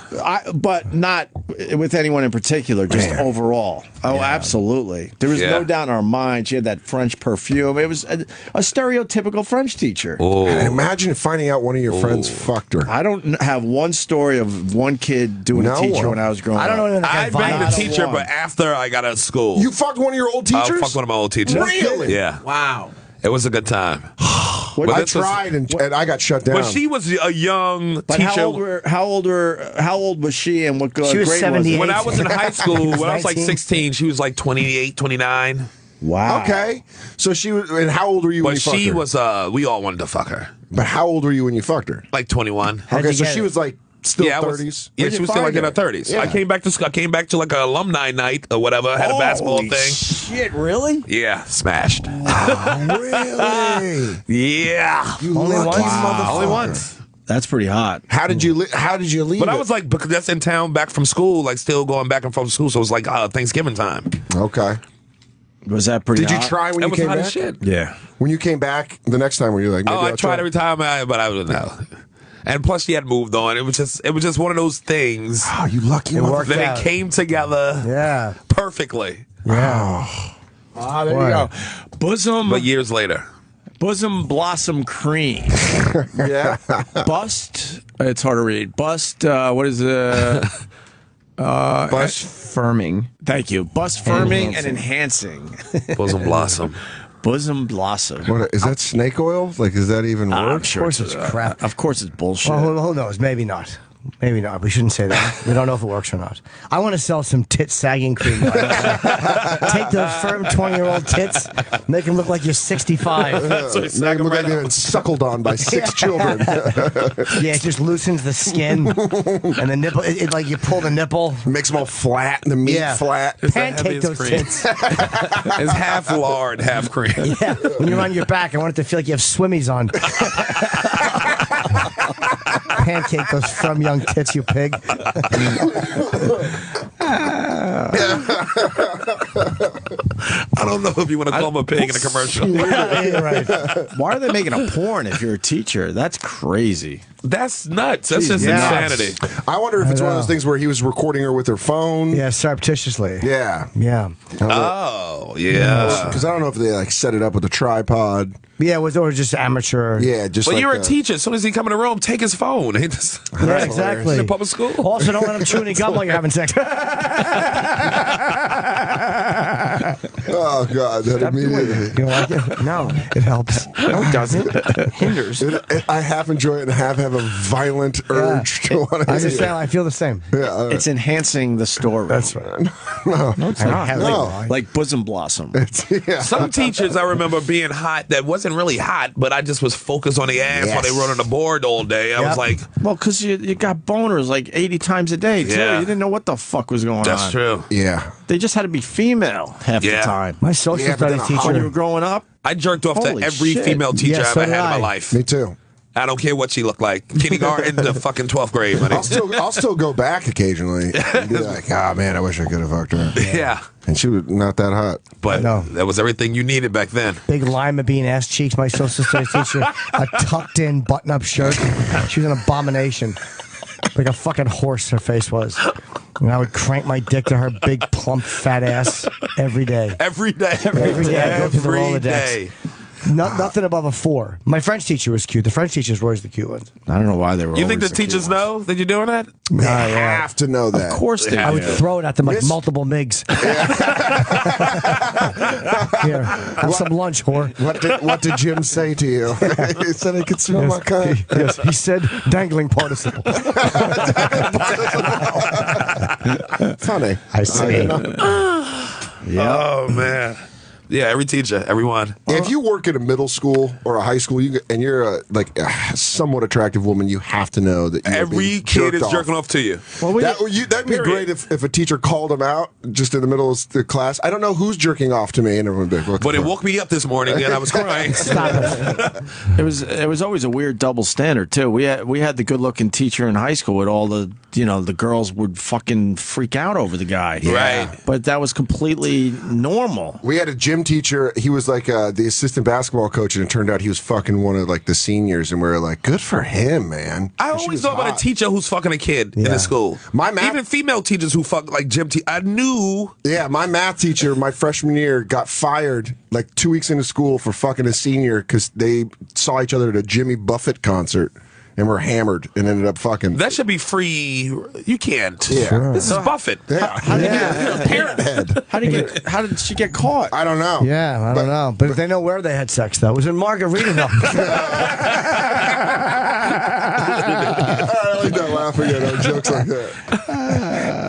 Damn, that's 2 weeks in too. He could have said he didn't know her, but he did know her. Because we had a graduate assistant that was helping out the class, and he had to just take over the class. He was like, he's gone now. And then everyone was like, why is he gone? And he couldn't answer it. He's like, there was some things. And then everyone's like, he fucked a student. How did everyone find out? Because the student has to fucking brag. Yeah. You have to. She was a senior. Yeah. When do you finally shut your mouth? In your 20s? I don't think he'd know. I don't even think that happens. I think like late 20s is when you learn how to keep secrets. Unless the girl is embarrassed by it, she's going to tell somebody. Drunk, yeah. The teacher's not going to tell anybody. He might. It's He might all tell his texting. boys. Texting now is getting people in trouble. That Used to, too. remember A years ago, male it was teacher her will word tell. against A female teacher's not telling anybody. Okay, I'll give you that. Right. I wonder if she's got There's a. no I way. wonder if she tells like a girlfriend that's, you know, like they're out having drinks. And she's like, I'm fucking that kid. Oh yeah, that would probably go down. Vera, you You seem happy. What have you been doing? It's his youthfulness. You think a male student is actually damaged by that? No. No. Thank you. Not even No. if he's 3. I mean, the rest of the class, the rest of the male students in the class is damaged. Like, what the fuck is? Yeah. Why don't I get any of that? Yeah, there's gonna be some kids that are working a lot harder on their academics. Absolutely. Everyone turns green with envy. I think they should have a sex education class where the teacher has to fuck you. I want to talk to the women out there though, because then So you can do it right. if you find out a female student's being having sex with a male teacher, then everyone's like, oh fuck, that she's damaged for life, this and that. Right. Why doesn't it work both ways? That's true. It's a double standard because we look at women like they just precious fucking sugar plums. They just like us. Probably because they're of the pregnancy dirtbags. risk. Pregnancy risk? I'm guessing like the risk is you're going to not knock up a student. It's a little worse. I would assume I wanted to fuck Miss Greenstreet so bad. Is that really her name? Yeah, she's just blonde. I think she's What married. grade was it? I was in 8th grade. Let's Facebook that shit. Can we find her? She's married now. She got married like you know her Facebook page, don't you? No, I wish I did. Come on. I can look it up. Let's look. It's always fun having sex with a woman in authority. Yeah. Yeah. Always. I was in a mail room in college when I was like 18, 19. I was banging one of the lawyers. That's awesome. And that was one of the hottest. It just felt hot. Yeah. Exactly. I would go up with my dumb mail cart, peeking in. What was that movie with Michael J. Fox where he was fucking everybody on the way to the top? Money. Secret of My Success? Yes. Secret of My Success. There you go. There you go. It You were wasn't living that Doc life. Hollywood. How'd you make the move, Sherrod? Huh? From when she was jocking with the lawyer? Yeah. She was like 26, so she was a new attorney there. And I was fucking 18, 19, and she liked me. And I used to go to her, like I used to hang out in her office and avoid work. Like I'd go to work after college, after school classes, and I'd just go in her room, in her office, just avoid work. And the next thing you know, she got this new house down by the Inner Harbor. This was when I was in Baltimore, going to college. And she invited me to a house. She gave me a car. I used to drive a car around. Wow, you were just like a boy toy, huh? It was great. What a stud. And she wasn't even 30. Wow. She's like 28, 26, some shit Doing like that. well. But to me, it was a grown woman who was a lawyer. Yeah. When I first started working in radio in Tucson when I was 19, I got to start having sex with like older women. Right. And it was awesome. I'm telling you, it's fun. It's the best. It's a fun time. When you're They tell 19, when you're 46, the idea of fucking an older woman is repulsive. Wait a minute, I won't even be Jimmy. friends with I'm them. still in. I still don't knock down a 55-year-old. I'll Really? bang Tina Turner right now in front of all y'all. I wouldn't even listen to one of her I'll songs. fuck her on Sam's hair. I'm taking a picture. Who's the oldest, hottest woman that you would bang right now? Jimmy? 15. I don't know. It's a tough question. Who do you find hot? Like Julie Dench? No. Oh, Judy Dench. No. Judy Dench. No. Helen I remember, Mirren. you know what? No. Helen Mirren's a hot bitch. And she's been on the subway lately. She held up for a while. Not anymore, but you know who held up the longest for me? Sophia Loren. Oh yeah. What was that movie she was in? Julie? Oh no. Caligula, right? Yeah, that's what. that was yes, Helen yes, Mirren. Yeah, when she was younger. Yeah, big tits. But she so hot. She was still rocking the old lady bathing suit. She had the one piece. She was still rocking it. There's a famous picture. I think it's like kind of a red, bigger bikini, if I remember correctly. Yeah, see, look, I remember this shit. Oh, wow. Her tits look pretty good for an old bag. Come on. Wow. All right. She get knocked down. Yeah, I'd suck her tits. Yeah. How old do you think they're she all is there? soft. Yeah, they are awful. She's probably She's close doing to- that play too now in New York. She's on a subway or something every day. Oh, really? Why is she on the subway every Like day? sticking your dick in rotted fruit. To the theater. Rotted fruit. It's two fucking soft plum tits that have been sitting out. You know, you got to throw them out. The skin's all wrinkled. That's how you make wine, Jimmy. Oh, yeah. There's the one piece. Yeah, no thanks. all right. Well, Looks like the, So who's old? That's a bit of a drop off there. She looks like John Gielgud. I would not fuck her. She doesn't look good in the Who's one your piece. old crush then? Who's the oldest crush that you got? Maybe a Goldie Hawn. I'd let suck it. Okay. oh. She's Might a pop my disaster dick in her now. gullet. She's got good stay around. She's got a horrendous face now. Does she? Yes, she does. Who's worse, her or Melanie Griffin? Because I saw Melanie Griffin recently and I was like, oof. Melly Griffin's looking kind of weathered. Do she's do still- Goldie Hawn without makeup. It's She still looks good. brutal. She's looking all right. She looks good right there. Right there, she get it. Well, she's got all the makeup on. And she got a daughter behind her. She's always in the checkout aisle in those. Yeah. Yeesh. Let me see. She looking a little Suzanne Summers in the face there. She had a good run. Suzanne Summers had a great run. Well, she's old. Talk about jerking one to Three's Company. And I used to jerk one to Janice. Goldie's old. That's all. I mean, she's Yeah, she's got Janet. old lady. Kate Hudson's. Wow. Would you, Jimmy? You know, yeah. I think it's like I know we show people these pictures online, and it's like people get old, and we just ridicule them for looking fucking old. Yeah, I was still She's in her smashed. 60s. She's in her 60s? Yeah. Yeah, I was Got to still be hit. at this point. Late 60s, I'm guessing. Wow. She was one of the baddest when she was young, boy. You couldn't get, I mean. Well, we got a People just teacher. being cocks. We got a teacher that had sex with a student online. What? No. Oh, I don't know. Let's go to Amy in Indiana. Amy. Hi. Hey, teach. Hi. So I was a first-year teacher. I was 22 years old. I had senior class English teacher, and I met one of my students who was at a bar that I was going to, and he played the drums in a band. You know what you like. Yeah, so it was the end of his senior year. So we had some drinks, and we went back to... I was living with my parents at the time since I was just newly out of college. So... That's a technicality. She's 22. He's 18. That's pretty close. Still a teacher. Yeah. But he played the drums, and she liked that. Yeah. Oh, yeah. But they could have still been in school together, technically, right? If he could have been a that's what I'm freshman and saying. she could have been a... So that I age was difference... a senior, and he could have been a freshman. Guy was trying to find a sexy angle. We can't. Wow, he must have went back and bongo beat your tits. Wait, that doesn't work. That's not sexy. It's no way in the world that I could have taught in a high school at 22 years old and not You're fuck dumb. girls. Yeah, reading would have gotten away. I don't think he knows what he's talking about.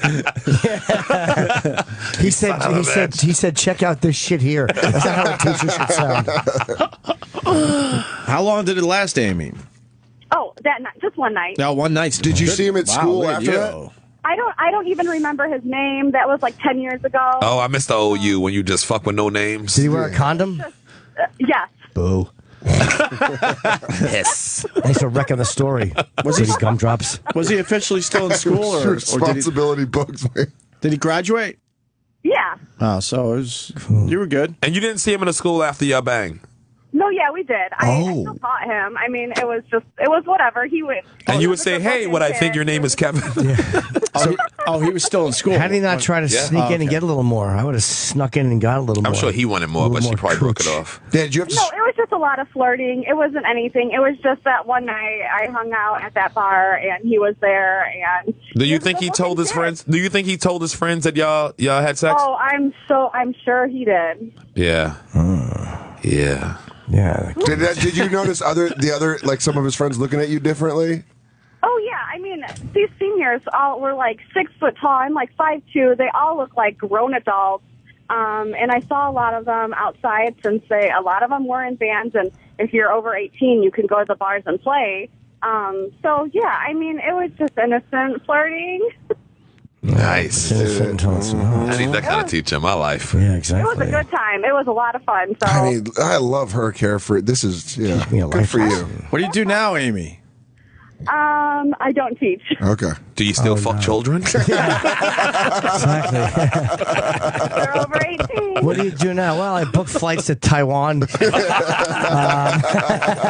I'm big in the child sex trade.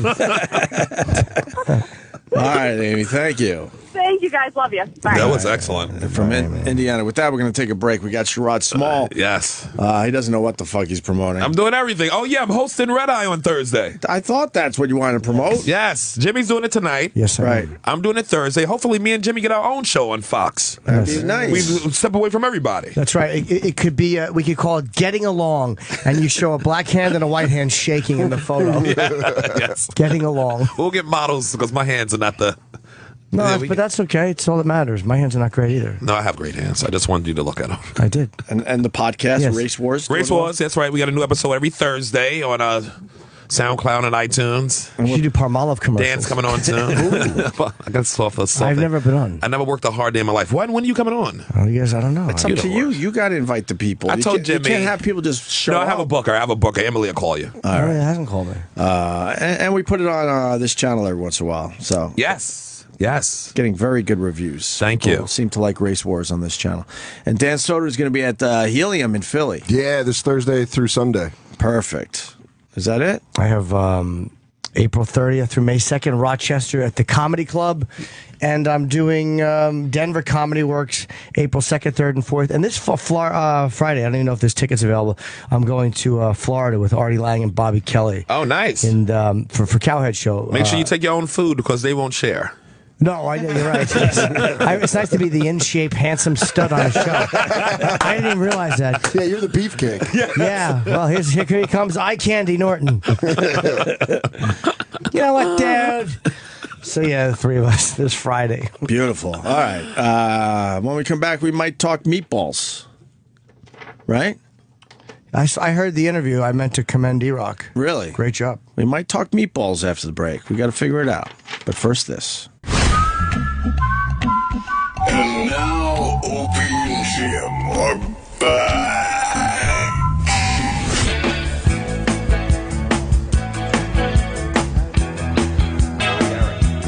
Like the police. You like the police, Sherrod? I love the police. You do? Yes, especially when they leave me alone. Oh, you talking about the band? Set you up nice there. Do we have Andy Summers coming in? I don't know. Is that going to work out for us? Because he's talking some shit about Sting. Roland. He's not a team player. Police guitarist on Sting's Big Ego. That means I want to do a reunion and Sting doesn't. I want to do a reunion tour. I need money. I didn't save. Yeah. Sting did. Sting is doing it on his own, and I'd like a reunion tour. Poor thing. But he gave the guys their reunion. He didn't want to ever do it, I don't think. And he finally said, all right, fuck, let's do this. Did they do a whole tour? Yeah, they did. I saw him a few years back. Oh, Sting. Oh, let me The correct police myself. did do a tour, Yeah. Sting wanted more money. Sting wanted a bigger percentage. He probably pulled an Eagles thing. Like, well, it used to be 3 ways, but now it's 70, and you get 17 and a half, and you get 17 and a half. And a half. He's got that tantric confidence. Yes. 17, 15, 15. It's not just about the police. Guitarist Andy Summers is talking about his new documentary, Can't Stand Losing You, Surviving the Police, out Friday and based on his 2006 memoir, One Train Later. Can I get a copy of this? I would love to see this damn thing. So, the band formed in London. Look, he was a very good-looking guy with a great voice, and he'd strip off on stage. We were dripping with #1 records. It's a classic story. The lead singer starts to get more attention because he's the guy actually singing. And, of course, there's that ego that goes with it and control issues. He's Sting. Yeah, the singer should get a little more attention. Yes, no one cared. No one's going to see the drummer or the guitarist. Yeah, that sexy rhythm section. No one cares. He's not a team player, doesn't share credits, and makes comments in the press to that effect. Well, fuck. He's the Beyonce of the police, right? Yeah, and he's Yes. Kelly Rowland, and he's just trying to write a book right now. Shut up, Kelly. He's the No one Diana cares. Ross. Yeah, Sting's a Diana Ross. Exactly. No one knows who the Supremes are. No one. No one. No. Two Supremes could be in here dancing in their dresses. I'd be like, get out of here, you fucking old ladies. Which one's Mary? Yeah, you look like that chick that made that video with that kid, Coney Island. In the film, he says the singer's moody arrogance made him perfect fodder for the star-making machine. This attention to our singer does cause friction. Let's see. He tells a story. When Summers, I'm almost done here. When Summers brought in an instrumental song called Behind My Camel, I sort of remember that song. Sting refused to play on it.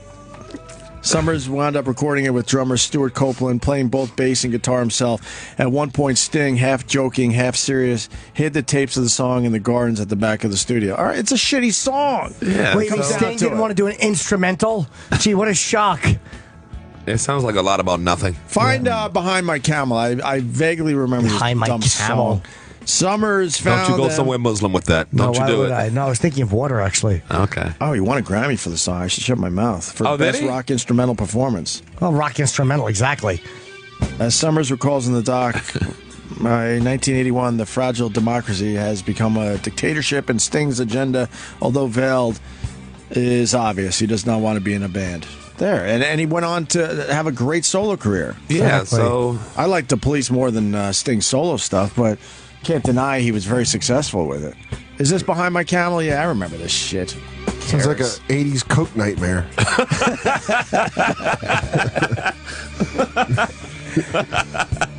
I have those now. Donna, are you in the room? Oh, God. I'm not enjoying this at all. No, This won a Grammy? Yeah. It's probably just because it was the Police. Right. Can you fast forward a little bit through this? Because right now I feel like I'm the mayor of Dull City. I think they just threw this at the end of Zenyatta Mandata, I think. They just kind of threw it as like, oh, and this song here. Oh, like a bump? It's at the end of the album. This is not enjoy good. This shit. Boom. We liked Andy Summers when he came in here, He was fine. And we had Stuart Copeland. Yeah. Stuart Copeland is a good dude. And He's one of my Twitter followers. Is he? Yes, dummy. Yes, big fan. I just liked how you said that so good. Yeah, I'll pull him up. He's a good dude. He watches Red Eye. Okay. He really does. Stuart follows you. He follows me, man. That's my life, son of a Opie. That's the life I live, brother. Banging teachers, hanging out with members of the police. I'm pulling nigga up. Exactly. I'm pulling nigga up. Hey, not to brag, but the keyboarders from Kajagoogoo once sent me an email.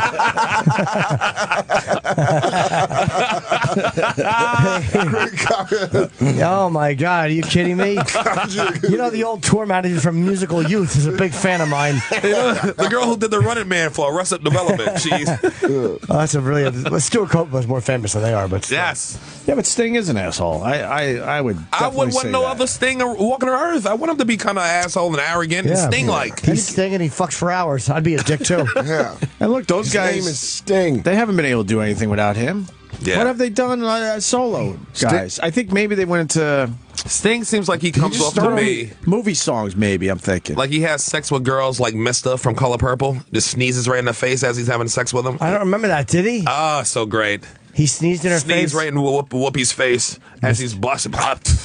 And just wiped it on. Oh, wow. Oh, Danny Glover? Yes. Oh, that's good for him. You gotta see that scene. It's a I'd good hate scene. to have my face sneezed in. As you're getting pounded by a dude who you won't fucking you. You don't like. There's nothing more disrespectful. I thought that was more disrespectful than him nutting in a sneeze. Are we getting Stuart Copeland? No. Why? He's coming in later or something? Andy Summers. I mean, which one were we going to get? Andy. What time is he coming in? 11. Tell him to come in early. Yeah. He's what the not. fuck? What's he doing? He's lazy.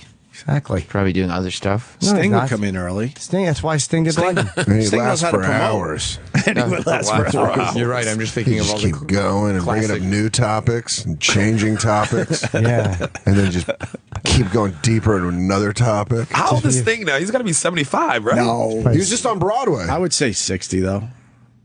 He just They did that. started 77, 23, 36, 20, 38. He just did that play about how Started he's at 20, maybe. How old is he, Sam? He's late 50s, I bet. Really? 64. 63.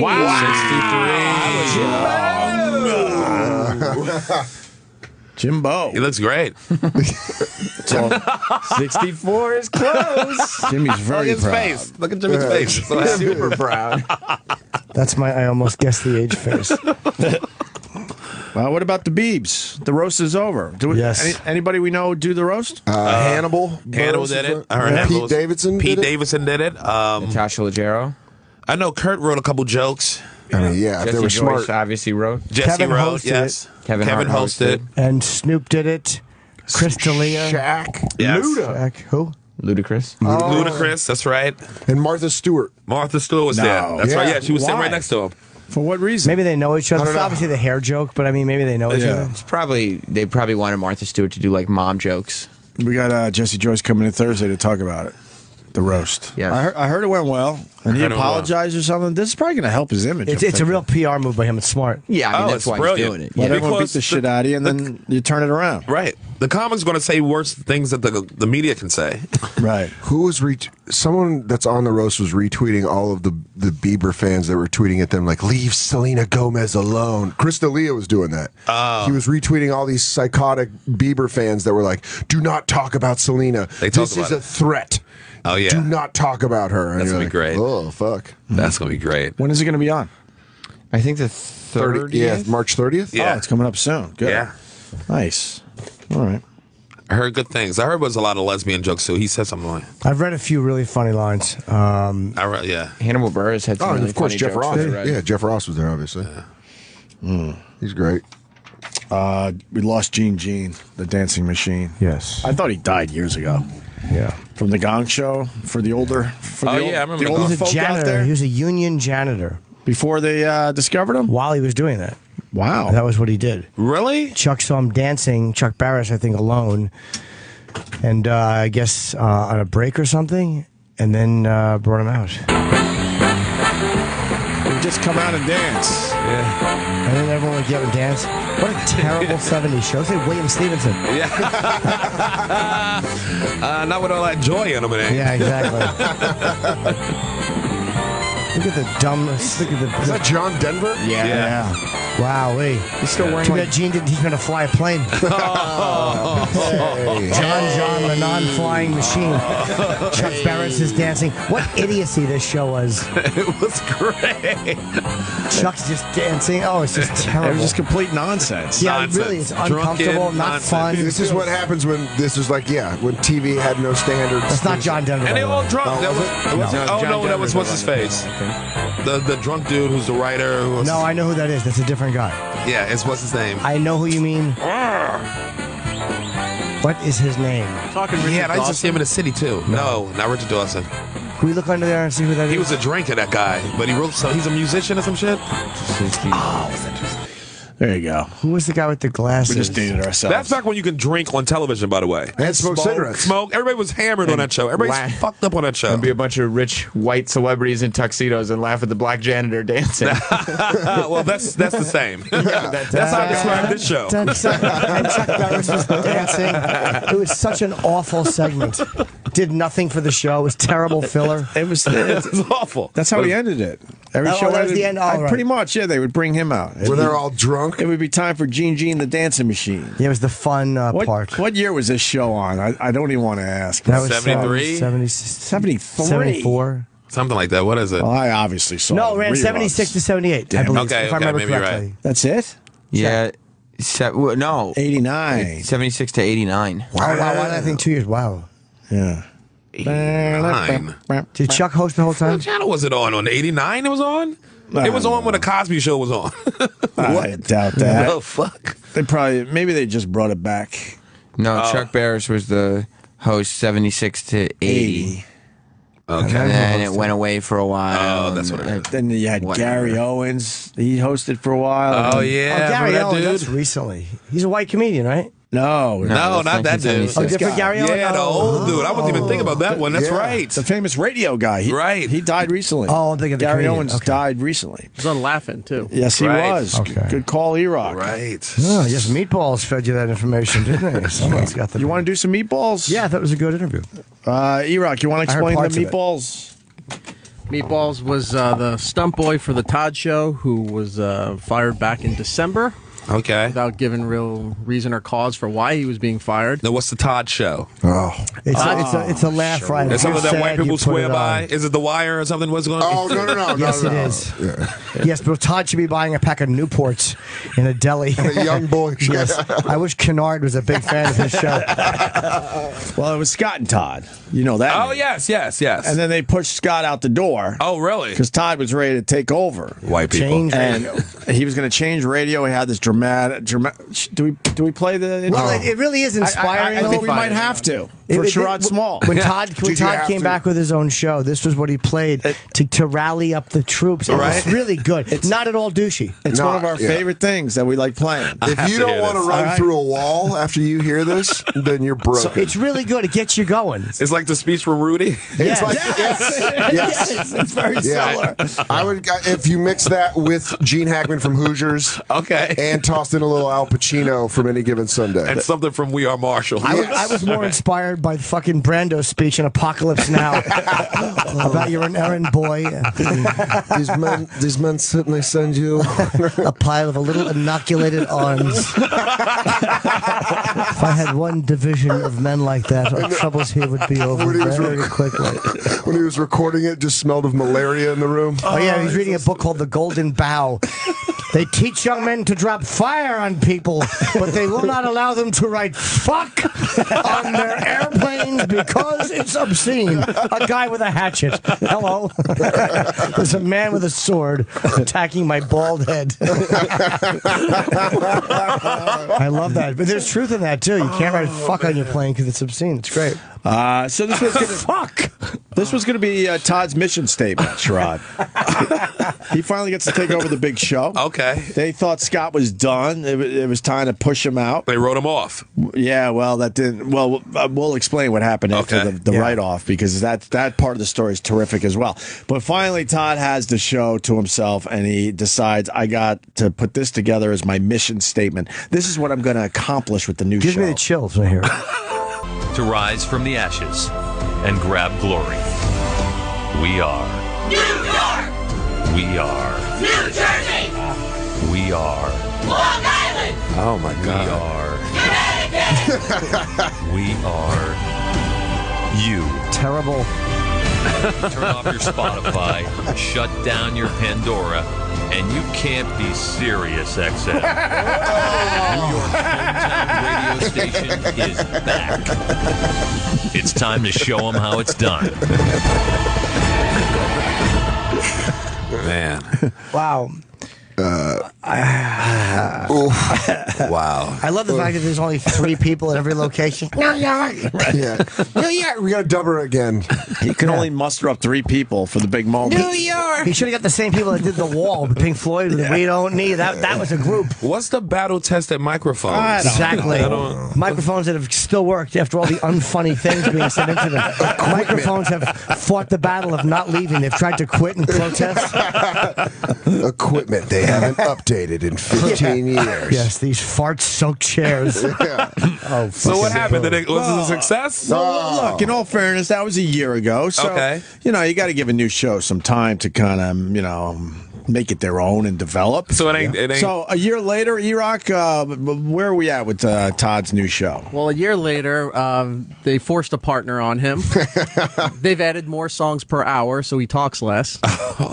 And he's 21st in the ratings. Oh, man. And the guy they kicked out the door is pretty much in first place. Scott said we're laughing. Yeah, he's kicking ass for... apparently he is New York. FM, right? He's Connecticut. Yeah, he's Long Island. Yeah. Because a lot of times, he's right about the windowless thing, though. Because whenever I'm having a laugh, all I think of is, all right, what's that guy's view like? Can he see the sunshine or no? Can he see a fucking plane parking lot in a business center? Oh. No, this guy has windows in his studio. It sounds like he stabbed the dude Scott in the back, got this shit by himself, and then it fucking failed, and Scott went off and did it. more successful And the stuff. beauty of it, we used to beat the shit out of Scott on the Right. show, and then we turned, and now we're like Team Scott all the way. Right. And he recorded a message for us. Oh, did he? Yeah, here Let's it is. hear it. A year later. You know, when we were thanking people that it really kind of helped us out along the way and gave us a new home here at CBS FM. And there's some unlikely compadres. Yes. And it all started out before I'd even gone on the air here. And I got a call from E-Rock, the producer for then Opie and Anthony over at Sirius XM. Right. And they wanted to talk to me. I said, oh, for God's sakes, what are they going to do to me? So I called in, and I don't know what happened, but it worked out okay. It was great. And before I knew it, I had people that were writing me from all over the country. That didn't know you before that. Because they were introduced through. When's this new show going to be on? And so I want to say thanks to E-Rock and Opie and Jimmy and Anthony, who's got his own show going now. Right. From what I hear, he's making more money now than he's ever made before. Yeah. What a sweet guy. Yeah, How can you not like Scott? Yeah, but I want to get pumped up about New York, right? Connecticut. That was a great message. Parts of New Jersey. He's re-energized too, because that's not the That voice was- we're yeah. used to hearing. That's not beaten down by fucking Todd's awful humor. Right. So, Although, do you think that a dad just wants to share a laugh with someone who's like family? Well, sure. On the way home, I want to laugh with A someone. but- mom who's been up with her kid who's terminal with bone cancer. Exactly. Why, Jesus. Yeah. How about the mom fucking stops drinking and fucking takes better care of the kid? A mom, yeah. Yeah, it's like, are you making jokes in this, or are you trying to send out some type of PSA? I don't want to entertain that bitch and her rotten sick kid. Just keep him home. keep that fucking disease factory in the house and fucking sew your box shut. So they gave Todd the reins. They hired a full staff. One of the guys being Meatballs, who E-Rock interviewed last week. Okay. I don't know. About 8 months into this experiment, they gave up on it, and they got him a chick. Who's the chick? Jade, her name is. Jade. She was the one that was part of a radio show that killed a listener once. The Wee for the Wee. So she's awesome. So, and there's a lot of rumors and rumblings that it's going to be her show. It should be. Really? It should be. She's the backbone. And so, E-Rock, I think I filled everyone in. So where are we at now? So we love this soap opera charade. Is the point here? We love this shit. It's terrestrial radio. It's real broadcasting. How great is it to see somebody who used to go up against you and like this, but they shit fall apart. Yeah. And then you can befriend one of them, like, yeah, we always like you, Scott, but Todd's a fucking racist asshole. Divide and conquer. Well, it was Todd's voice that started driving. It was Jimmy, actually, that turned us on the whole thing. Jimmy's like, you guys are focusing on the wrong guy here. Because Scott was mumbly and sounded old. He doesn't sound like that anymore. That sounds so weird. He sounds like a guy that got off drugs Right, and like got his life together. He was defeated over there. But Jimmy's like, look, Scott, yeah, whatever. But what about this Todd guy with these horrendous names and horrible prank calls and fake Are they still voices? doing the prank calls? I haven't heard him in a long I time. hope they are. So It makes a funny voice. Oh God! Hey, this is Stabby McBackstabber. It's terrible.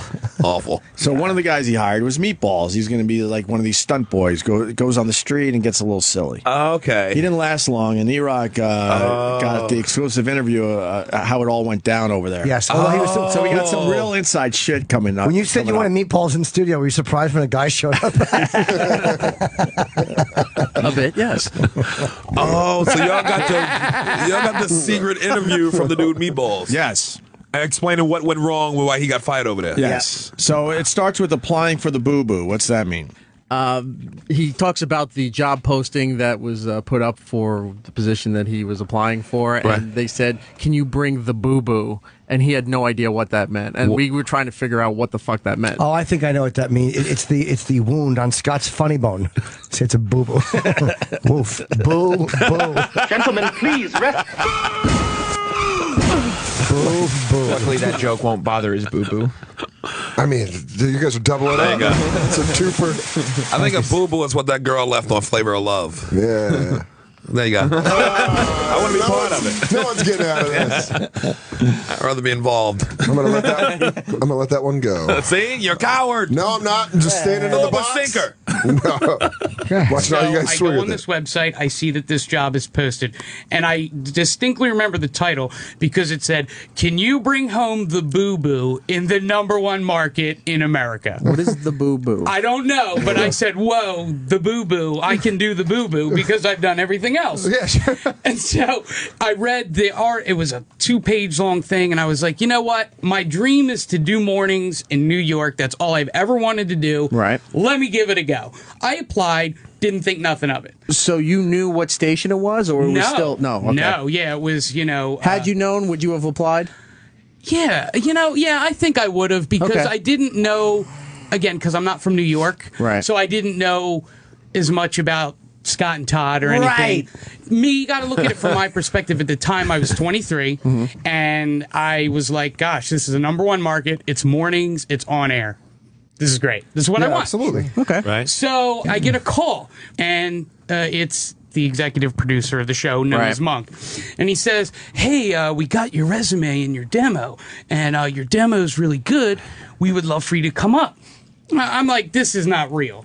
This is not. I have no experience, and there is absolutely no reason for me to interview for this job.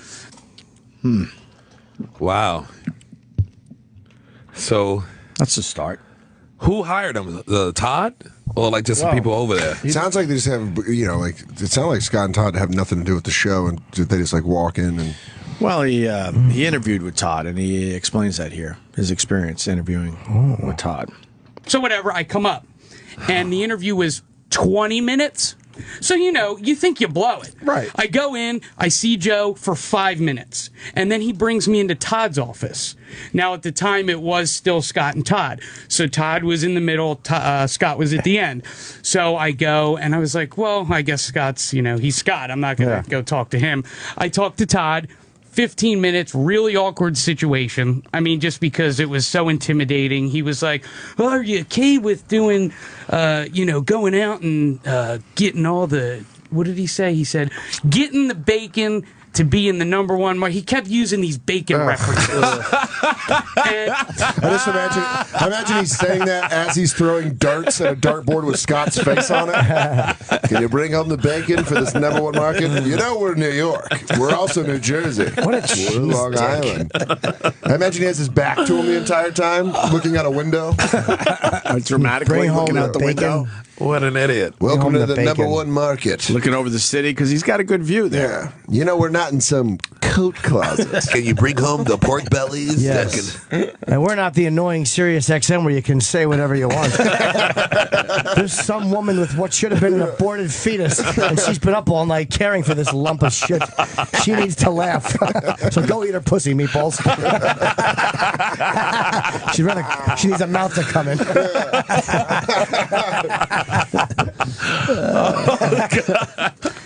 And Did he explain to you what Bobo was? No, I think Boo Boo or Bobo, Boo-boo, whatever. I think the Boo Boo was Joe's. Okay. So, and I wish I printed out that ad. It's funny, but nonetheless, so I go and I think I totally blow the interview, because they were like, "Oh, this is great, thanks a lot, great." I'm on the train home. Literally, I get home and I get a call. It's Todd Pettengill. So I answer the phone. He goes, "We would love to offer you the job." I was like, "The job?" And he goes, "No, we want you to be the street reporter. It's like the quote unquote fourth mic kind of thing," which. All right. At this point, did they say everything but Stunt Boy?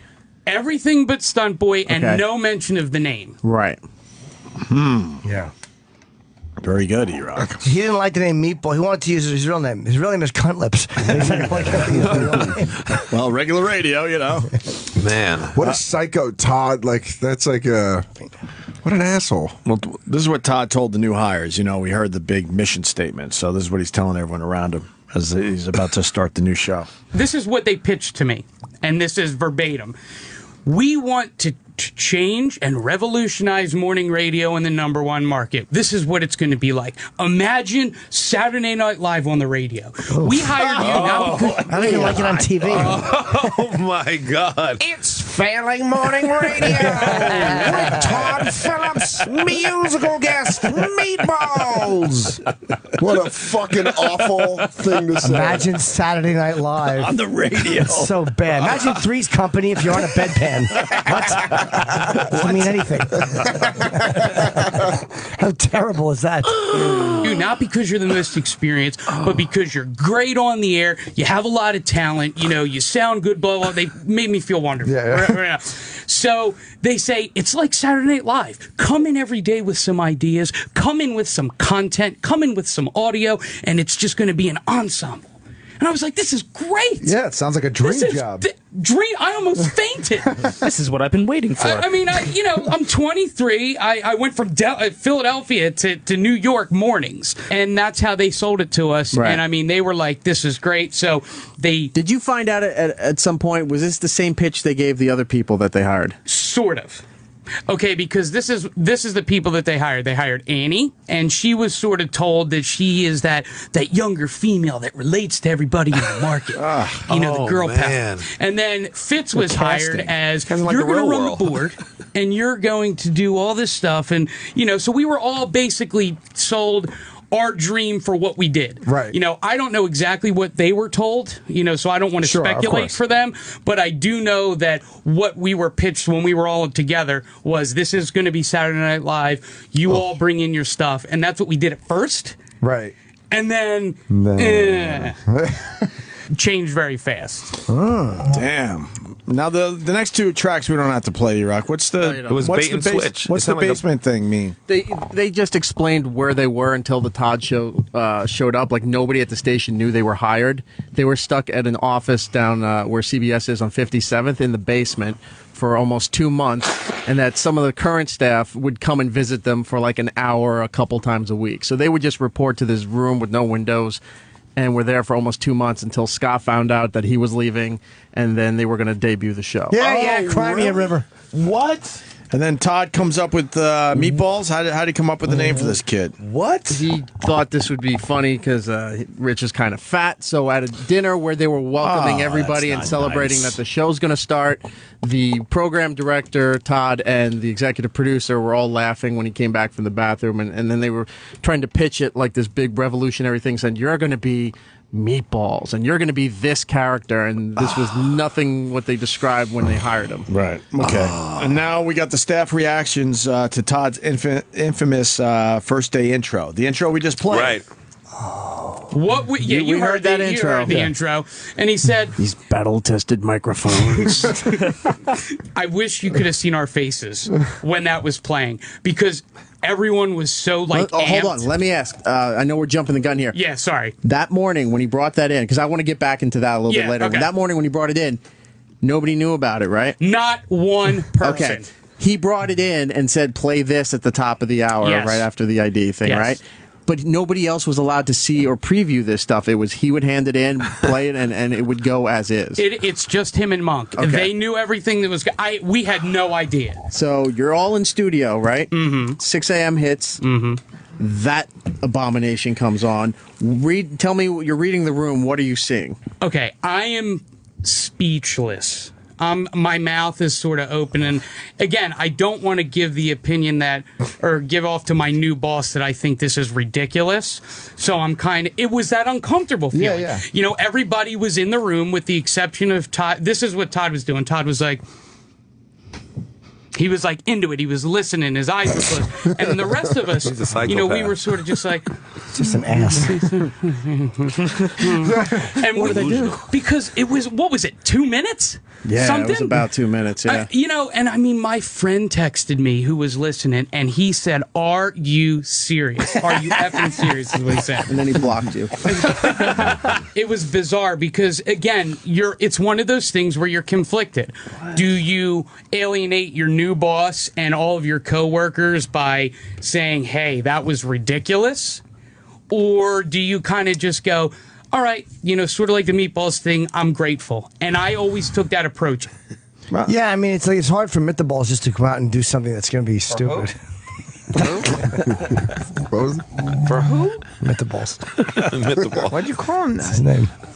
It's his first name. Yeah. Dude, I just balls. imagine Todd with his eyes closed, listening, being like, Like wait till they get a gander at this. hold of this. He probably thought it was gonna be like an emotional home run. Yes. He was going to open and the girls are going to be teared up, and they're going to be like, let's fucking Like change. a slow clap to the stand. We're going to change the radio, even though the FCC has so many restrictions.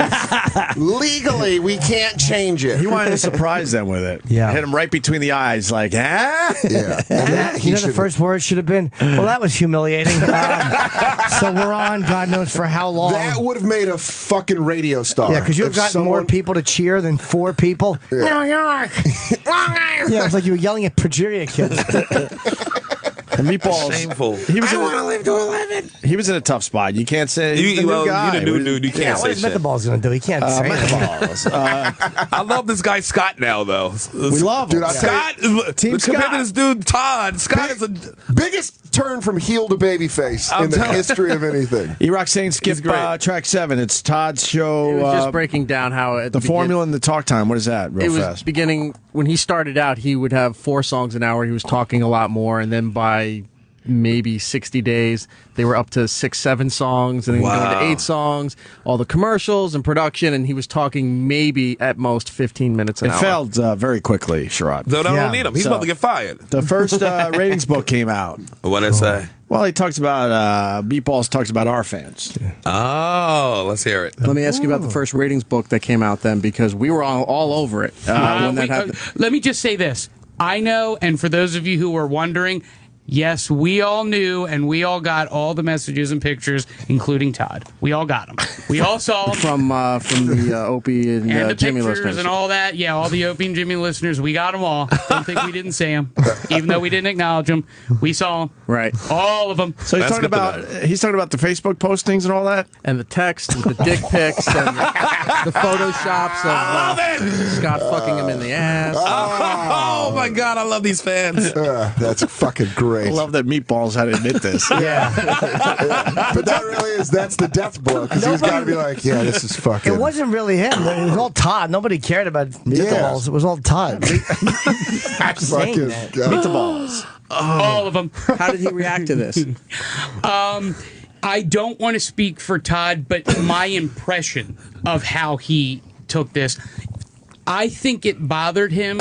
Good. But I think he was more concerned with trying to right this ship that was just going down. Okay.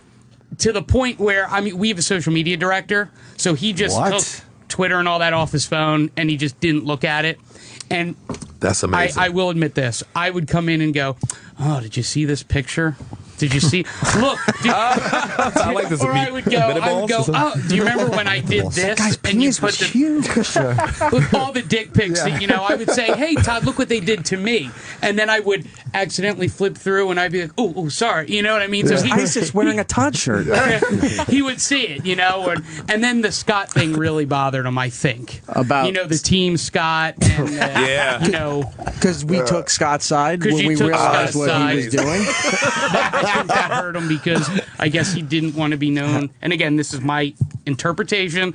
I guess he just thought that he was looked at as a villain, and I think it did bother him a lot. Wow. Brilliant. See, Brilliant. but this shows you the sackless radio that Todd does, because if he would have ran at it and addressed all this, he would have been like, oh, shit, this That would guy's... have been more interesting. Why Yeah, would he's you like- avoid? Yeah, and he's like, none of this is happening. None of this is happening. And he just looks like an asshole. Oh, fucking dumbbell. Just put his head in the sand and pretend it was like, oh, everything's good. We're still the voice of New... No, you're not. Everyone's not. making fun of your shitty, awful You ratings. heard the chant. He is. Wow. New York. He is. New York. Connecticut. In some coat closet. East of Westchester. All right, we got it. Todd heard Jim Norton's impression. Oh, did he? Jim's face was just legitimately happy. He lit up. He lit up in here. He's like, yay. It's like Christmas for this kid. He said all these weird words and these weird names of people, in the phone scams and stuff. And that was him. Oh, wait, real quick. Was he aware of how much we were trashing him for stealing the Jerky Boys voice and all those dumb names where Jim started doing Todd impressions? He knows.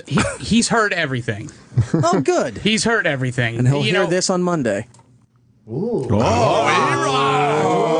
Yeah, give it up for that evilness. And Yeah, fuck Todd, man. Fuck Todd. E-Rock. We are E-Rock. Yeah, exactly. Oh, that was great. And he's going to hear this shit on Monday. Yeah, E-Rock. Yes. That's a battle tested Caution be microphone right damned. there. You think he's going to address it? You think the dude Todd to address it on the air? Never. At some point, he has to, right? Never. No. Never. He's too Well, I'm busy. going to call his mother a dirty whore. What about that dad coming home from his third job? Exactly. He wants to laugh with a friend. Yes. Or one of his drinking buddies, and that's why he has 3 jobs. Exactly. Let's listen to PLJ and laugh with a friend on the way home. I've worked all night, and my wife is there with her sick kid who she's poisoning. It's like in Sixth Sense. Yeah. She's good at Munchausen syndrome. Somewhere a mother has been up watching her sick kid do a shitty puppet show when she's giving her Drano in her egg fucking in her eggnog. Giving her cornflakes with strychnine in it. Eat your eggs, baby. Yeah. You got to get strong. I'm doing a puppet show. I'm filming a puppet show. Fucking boo. Where's Dad? He's in the car laughing with a friend. Instead of saving me. It's sitting in the driveway with the radio on. Yeah, somewhere a mother is taking care of a little girl who she's eventually going to kill and be discovered when a ghost boy finds a tape underneath. Someone's running their car in their garage listening to me. Oh, good God Almighty. Wow. Meatballs really throws Good for him. Todd under the bus here. I think that, and I know that, Todd is a great number 2. Todd Hold on. He's a big number. Yes, he's shit. he's shit. A great big number 2. He's a steaming pile He's the Flavor of Love show. of witless number 2. He is a big number 2. Todd has you said talent. that. I mean, you I don't didn't hear that, stay in New Rock. York, whether you like him or not. He's been in New York for 25 years. That's hard. So is He homelessness. just, Yeah, in I've been my in opinion, 45 I don't years, think nigga. he ever was meant to be a host. And I think that what he envisioned was this thing where we all said, hey, Todd, so did you hear about this guy who, got this hat and he lit it on fire and did this? And then he would say something funny and we would be out. I think he Or hit thought that doorbell sound effect. and again, that's fine, and there's no ill will towards him. It's just my interpretation. He brought me to New York. That's more than anyone else did. That's fair. And I don't think that what he wants is it's not doable on the radio, if that makes sense. We can all have this great idea for a show, but it doesn't necessarily mean it's going to translate. But not if there's no funny people on the show. I can see you straight. That's the problem. Is Todd's not a funny guy. He's terrible. He's not. He's firing out his awful lines. He's not a funny guy around funny people. No. You know what I'm saying? Yeah. He might be funny around a whole bunch of not funny people. No, I don't even think that's the possible. I think he's the guy that no one's told to shut the fuck up. And he just keeps. Right. He's the guy at the office that you're like, why the fuck does this guy think he's funny? He just need to be pushed down a nice flight of stairs. That's how I would solve it. He needs to get back. I can yeah. see you straight. I would have loved if he was a victim in the knockout game. Like if he would have got That's still caught. going on. The knockout game. Let's reinvent it We just moved for on from Todd. that, right? Bring it back for Todd. Yeah, we'll bring it back for like a share concert, one night only. Holding back. I can see you straight. I am because and don't. rightfully so. Look, like I said, I don't want to come off like the guy who's got sour grapes and his trash in his balls. Well, then you probably there should are have a lot went of on things E-Rock I know show. Can you that pause? I You won't meet the balls. You do have some sour grapes. It's okay. Stop saying sour grapes. You're 25. Yeah. It's an old man expression. I just couldn't cut the mustard. He's All right. talking like he fought in the Korean War. I don't want it to be sour grapes. The goddamn nips killed all my friends. Goddamn zipperheads. They took us half out. They dropped us off on an island. We were boys. Yeah, I don't want to sound like I got sour grapes, but Hugh Downs took that job, and it was supposed to be mine. How old are you? I'll be 11 tomorrow. Hugh Downs. a lot of things I know that I won't say and that I can out of respect. But like I said, what? he did bring me to New York. Right, That's right. a big thing. But You gave him I think you're a pretty sound on trash with your assessment. I mean, Couldn't you say out of respect, you think? he gave us That all the dirt. particular line he was just saying because he's trying to get more work. He doesn't want to go too far with. What do you think you couldn't say out of respect, though? You probably shouldn't have done your show. No, you know what, though? Exactly, He's got to get work. He doesn't want to bash his old... Right. So, And and the then new boss. But he did. The damage is done. and then Todd's wife told him he was going to get fired. About the week before, and he didn't realize what she was saying. So that she already knew mumbles. that he was going to be let go. Well, what did she say? Because from now on, this show is going to be pasta with no meatballs. Could be any worse than how she said it. Oh, God damn it. Oh, meatballs.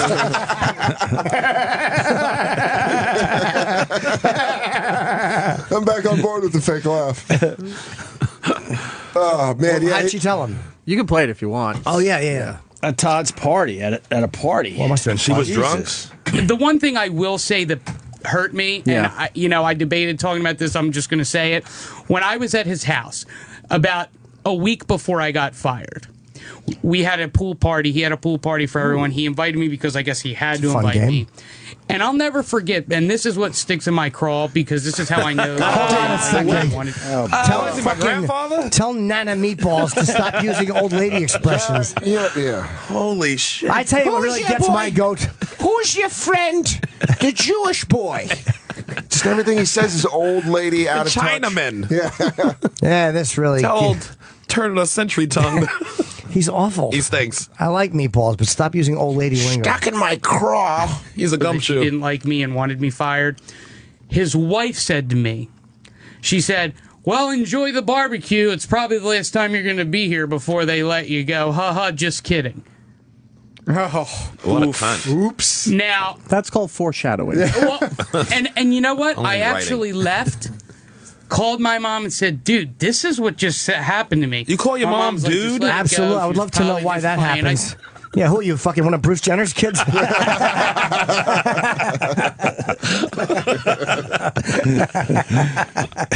Oh, she was probably just playing. I said, Mom, she's not playing. Yeah. He said something to her, so it was planned. And He knew. Yeah. Like, why would she say that? And so I wish he just would have called me and said, I wish he would have called me and said, I hate you. I don't care. Right. Something. And then to have his wife say that to me at the party when we were all supposed to be having a good time, she said it to me at the beginning of the party. So I had the whole day She's about thinking, as pleasant as he is. right, knowing What about a I'm cunt. going to get fired now. That's why you should have stole And then I something get from the fired house. and I hear nothing. So that's my experience with Todd. Now, other people love him. So that's my experience. I don't know who those people are, but not here I'll to take your track word for it. There you go. Cool. That's a really cool, intense office shot they took. If my boss's wife tell me that I'm getting fired, Yeah. and I'm at their house for a party, I'm I would stealing thank- I would everything in that thank fucking her. house. I'm fucking that one. What is that? You would take some shit, would you? I would. What would you I take? would destroy. I would shit in the tank. I would take the wife's mouth first. That's where I'm starting. Could you imagine? Oh yeah, that would. I would. That's just terrible. I would If you shit actually on told them. something. I would definitely shit somewhere. I in the wipe my basement. ass on every wall in the house. What a fucked up thing. That's Meatballs on E-Rock Show, the big exclusive. And the wife couldn't wait to tell him. Like, she told him at the beginning of the party, like, that, what a bitch. Do you What know a how bitch. expendable you are? Trying to ruin him. She's just hammered. You know what? I'm married to Todd. You know how hard it is to take his dick? No, you know what? She probably was drunk, and I don't even know if she drinks, but she probably just saw Meatballs putting his grubby, dumb fingers in her potato chips and eating too much food, and she was like, I've had enough of this piece of shit. I'm going to tell him what I think. You know you're gone soon. Get your fat fucking fingers out of the potato chip. There's other people here, Meatballs. I'm Hi, I'm Mrs. Phillips. You're fucking done. You're done. You fatso. I nicknamed you. That's your third plate of food. You see, everybody over there only had one plate of food. You've had three. Do you remember when motherfucker. Todd said, could you bring home the bacon? He wasn't talking about you, fatso. Now get out of my armoire. Yeah. I want to sit down. Yeah. Don't go breaking any furniture. You're fired. My husband's hilarious. I'm on Klonopin and a half a bottle of vodka. People in New York, New Jersey, and Connecticut, do you know how many sick mothers enjoy my husband?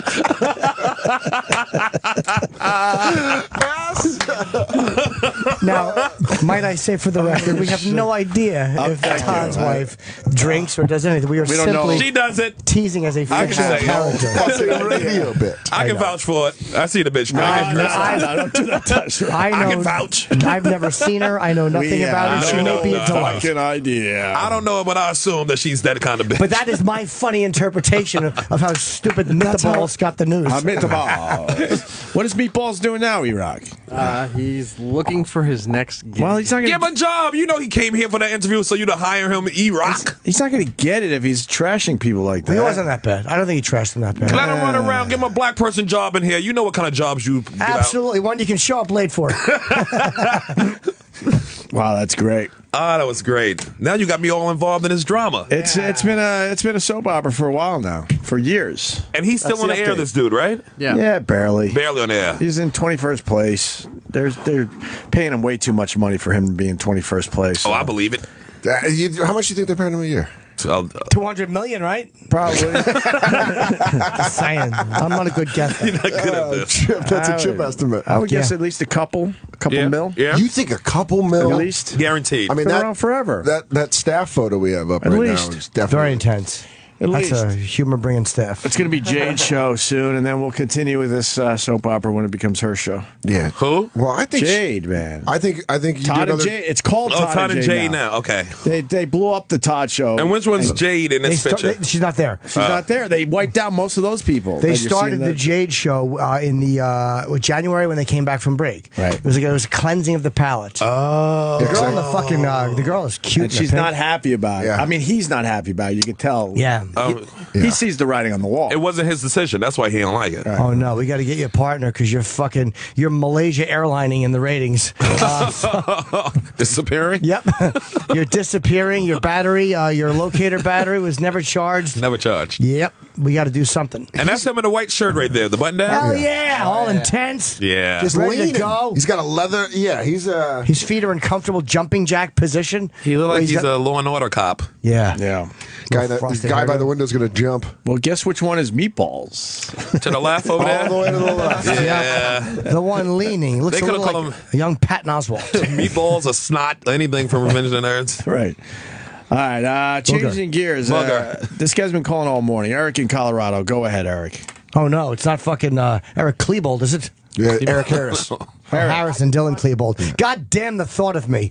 Go ahead, Eric.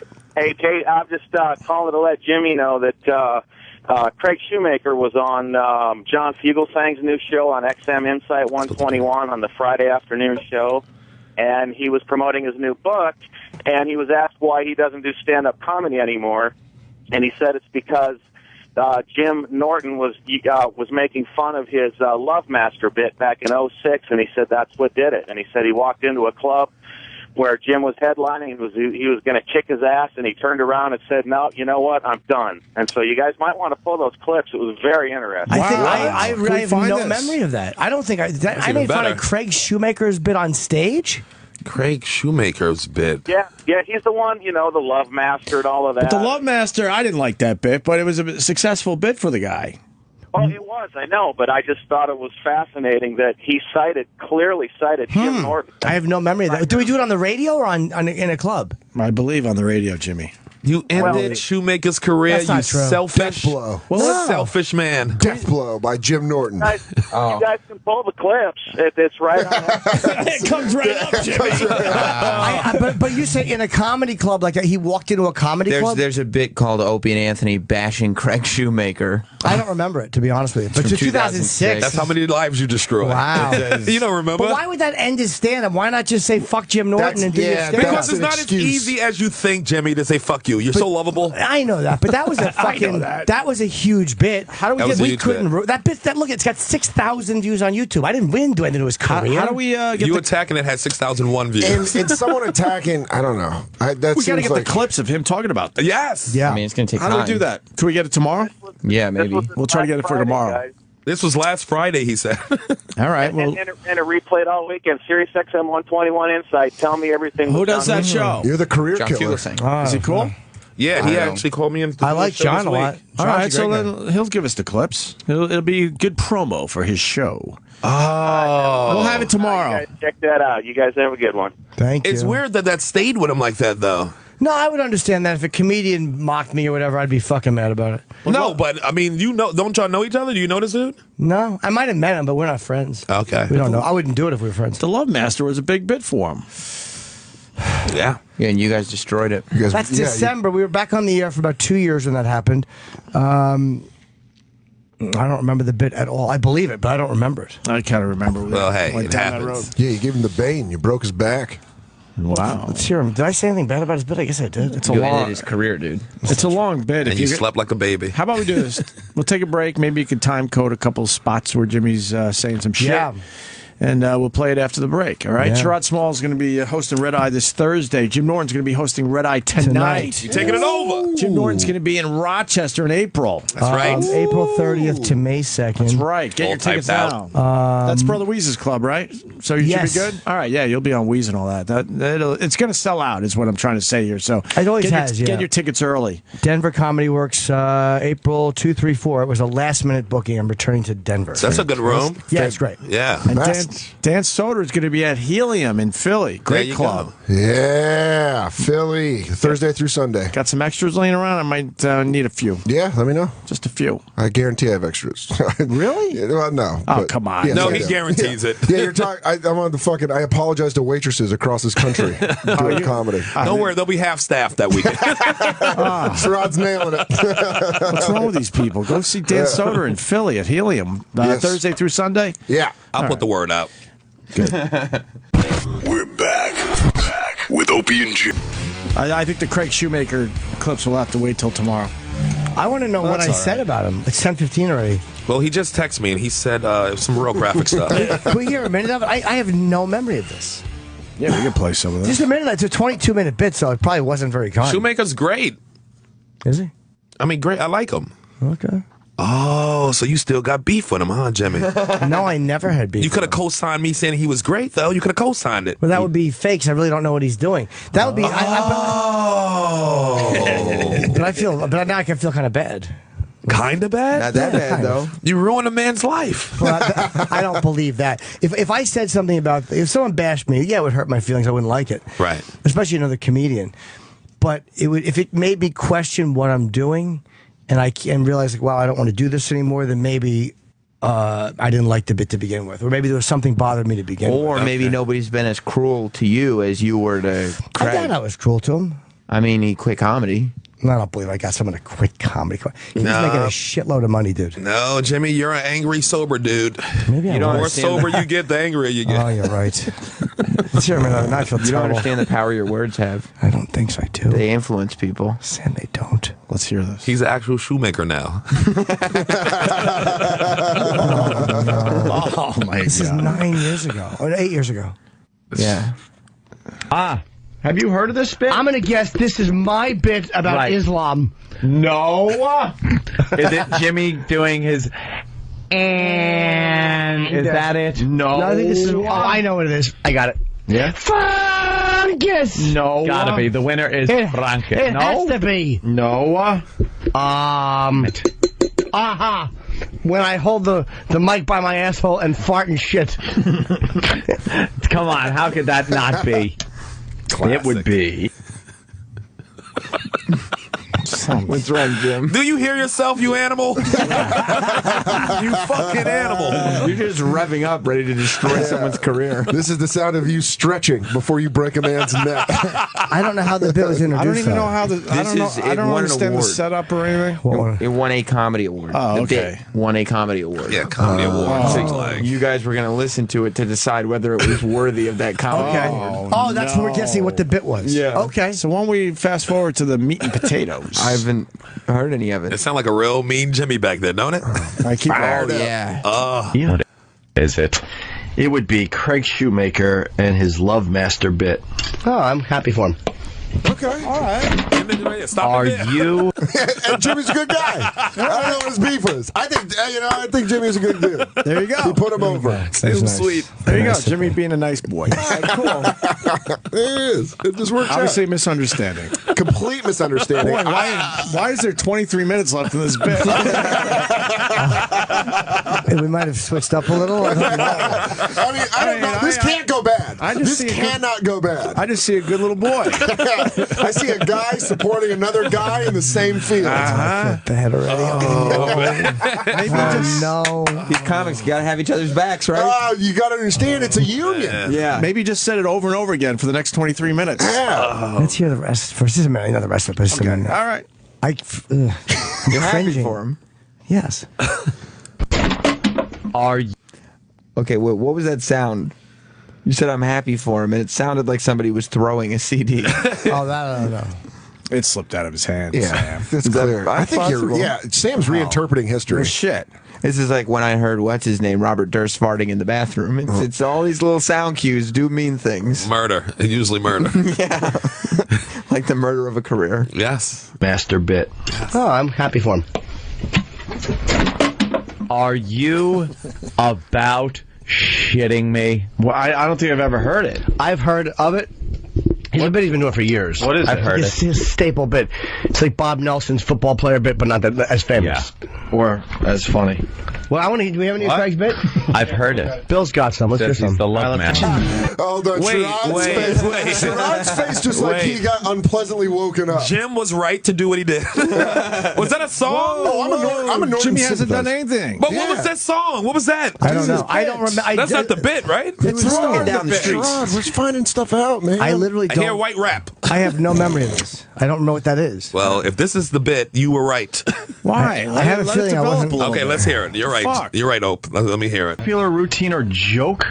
I mean, XM has some great comedy What channels. happened? I have more respect for the fucking decision making of Jonestown. Oh, well, that's a little different than. You know what happened in Funny line saying I think it's fair to say I don't agree that something should have won an award. I don't think it's attacking him. Yeah. Right, wait, the joke won an award in this form? That I don't know. Okay. I They don't said know. that was the most popular harmonica bit on player, XM at the time. Except, and you said, in Jonestown, everybody decided to kill themselves, right? I did, but I respected that decision making more than the decision making giving this. Yeah, I would say that. Guess they put it in Kool-Aid. Doesn't mean I hate it bit because I don't think it deserves to be nominated. If that's all he said, that's fine. Yeah. We're we're having fun good, with a yeah. fellow comedian. yeah, just joshing What's around. the Still song? has 20 minutes left, though. What? That's 20 minutes And you left. started with the Jonestown joke. I did, yeah. So far, I've said nothing though. What a politician pen flick that was. Yeah, so you're not really far. attacking a joke. You're attacking this like song parody of the joke. Which, by the way, great harmonica playing. Yeah. Amazing. Let's hear a little more. Is that Huey Lewis in the news? Don't mock them. They are a Bay Area staple. I saw them live They on Good Morning sure are. America. I'm when they- with you. I was dancing with them at Good Morning America when they did a live performance like a couple months ago. It was great. All right. XM Nation stinks. As a nation, we do stink. We're a third world nation when it comes to taste. Oh, Jesus. What the fuck was that? Would you ever take one of your bits, Jimmy, and turn it into a song? Yeah, Could you that's- do that, please? No. I mean, What, you know, If you're what- attacking that, there's nothing wrong with that. Yeah, I think everything's. All right. Well, it depends on the tone we took. Like, did it get nasty? Making fun of it is one thing, but did it get nasty and shitty? Well, I'm sure it did. Go You to were the- there, right? I'm sure. I have. This is almost like, but it's almost like watching like someone that snapped in Vietnam go back through the village. and Yeah, they're I'm like, sure I it's don't know bad. what I did. I don't know what I did, but I got an ear necklace out of it. Let's go to the 10-minute mark. Let's just randomly go 10 minutes in. Even Jimmy looking back on this, it's kind of like when you have somebody who used to do drugs and you say, "Hey, we got to video you back when you was really bad." Do you remember my wedding when you did too many drugs and we had to, and you're like, oh no, you don't have. Yeah, we That's got the that. same reaction. His body language is like that. Yeah, I feel bad. He's bracing. He's bracing like a politician that has secret tapes that are being leaked. Where he's like, oh fuck. All right, You this knew is, this day would come. This is 10 minutes in, just random. Let's see what happens. Yeah. Hefty bag. Oh, it's him doing it on stage. Okay. Oh, when you played You played the bit. the actual All bit. right, okay. All right, let's see. Hey, you into Star Wars? Come on up here and Chewbacca. Oh, no. No, he didn't. We got to stop that for a second. Mike from Canada just doesn't get what we're all about. Mike in Canada, what's up? Fuck this. Hey man, it seems like you guys. It seems like you guys hate anybody who might get over in the Midwest or in the fucking South. No, we don't. Any. No, we don't. No, we don't. You're Well, wrong. listen. You're wrong. Okay, I'm wrong. Check this out. I've heard that guy a lot on the Comedy Channel. Of course you have. Yeah. I know, and that means I'm a fucking Midwesterner. No, go ahead. Just means you're a dope. Jim, I love Richard Pryor's from the Midwest, you jackass. It's nothing against the Midwest. Pryor's from Jim, Peoria, Illinois. Okay, and fucking Richard Pryor's the exception to the rule, and he's the legend, okay? I'm not saying nobody funny came out of the Midwest, but it seems, Jim, like anybody that's not a fucking comedy seller comic from New York, you fucking shit on him because Really? the public... Really stupid? Like Brian Regan? Like Brian Regan, who I always say is great? What are you talking about? Jim, What are you talking about? Brian Regan is a regular on our show, by the way. There's a lot of guys out there, like Schumacher, he's a funny fucking Dude, guy, this man. is hack. Dude, I shit. didn't say he's not a funny guy. I don't know his act. I'm going by what I'm hearing right now. Is not good. That right Chinese algebra. That right there, I think that clears you. Yeah, I didn't call him a hack. That was you said, and you were keeping it just to this bit. Yeah, and you were shitting on him just for this bit. And I think that's fair. And also, that shows you the difference before Twitter. People would call and actually view it as opposed to just. Well, we got 12 minutes left. Let's zip into another minute. Once you give us a random spot, Dan. Okay, let's go from, to. Let's go. You know what? 11:30 Let's go to 16:30. 16:30 on the 24-minute clip. Okay. 16:30. 16:30. Right now, I think Jim is in the clear. If I'm on the jury, I give Jim an innocent. Nah, that's only 1 minute. I was probably a dick before that. For guys calling in, I was probably not. Let's kind. say 16:30. I'm just going off what I've heard. All right. Whenever we replay it, and I'll listen to myself and go, why the fuck am I so worked up about that? Like, I'll hear myself going, why don't they just stop doing that? And it's about, like, chewing gum or something really useless. I'll be like, boy, I sure was passionate that day about that. And I don't think we're being that over the top. We're just yucking the bit. Yeah, it's just... because it was voted the best routine. Let's not forget that, because there's a few other people saying it's a good bit. I'll tell them to shut the fuck up. I'm listening to it. A lot of people saying that they hate it too. Scarecrow from Houston says it all. This fucking bit is filled with jokes. Updated. I just know it's here it is. hack bit. I know what. Hold on. This fucking bit is filled with jokes you get emailed from your great aunt. Yeah, with attachments. And I know a good bit when I hear it. People are going, "This is a good bit." I'm listening to this for the first time ever. Hey, and I'm not enjoying it. And if people out there enjoy it, then so be it. I'm not trying to change. Comedy is subjective. Subjective, all right. I mean, everybody's making very rational. That's a good points. choice. Yeah, but there might have been some ugliness in there. Sure. I don't see the ugliness. Your turn. So now we're between 17:30 and 20. No, you could pick any part of the bit. Okay. Give me any time. Let's go 20. 20 minutes in. 20 minutes in. 20 right. even. 20 I know even. when Jimmy gets evil. 20 even. Sherrod Small. Let's see. Cornerback there. His big dick, Jimmy. Yeah, that's cool. Big cock, I get it. His big cock. I'm so sorry. Erase.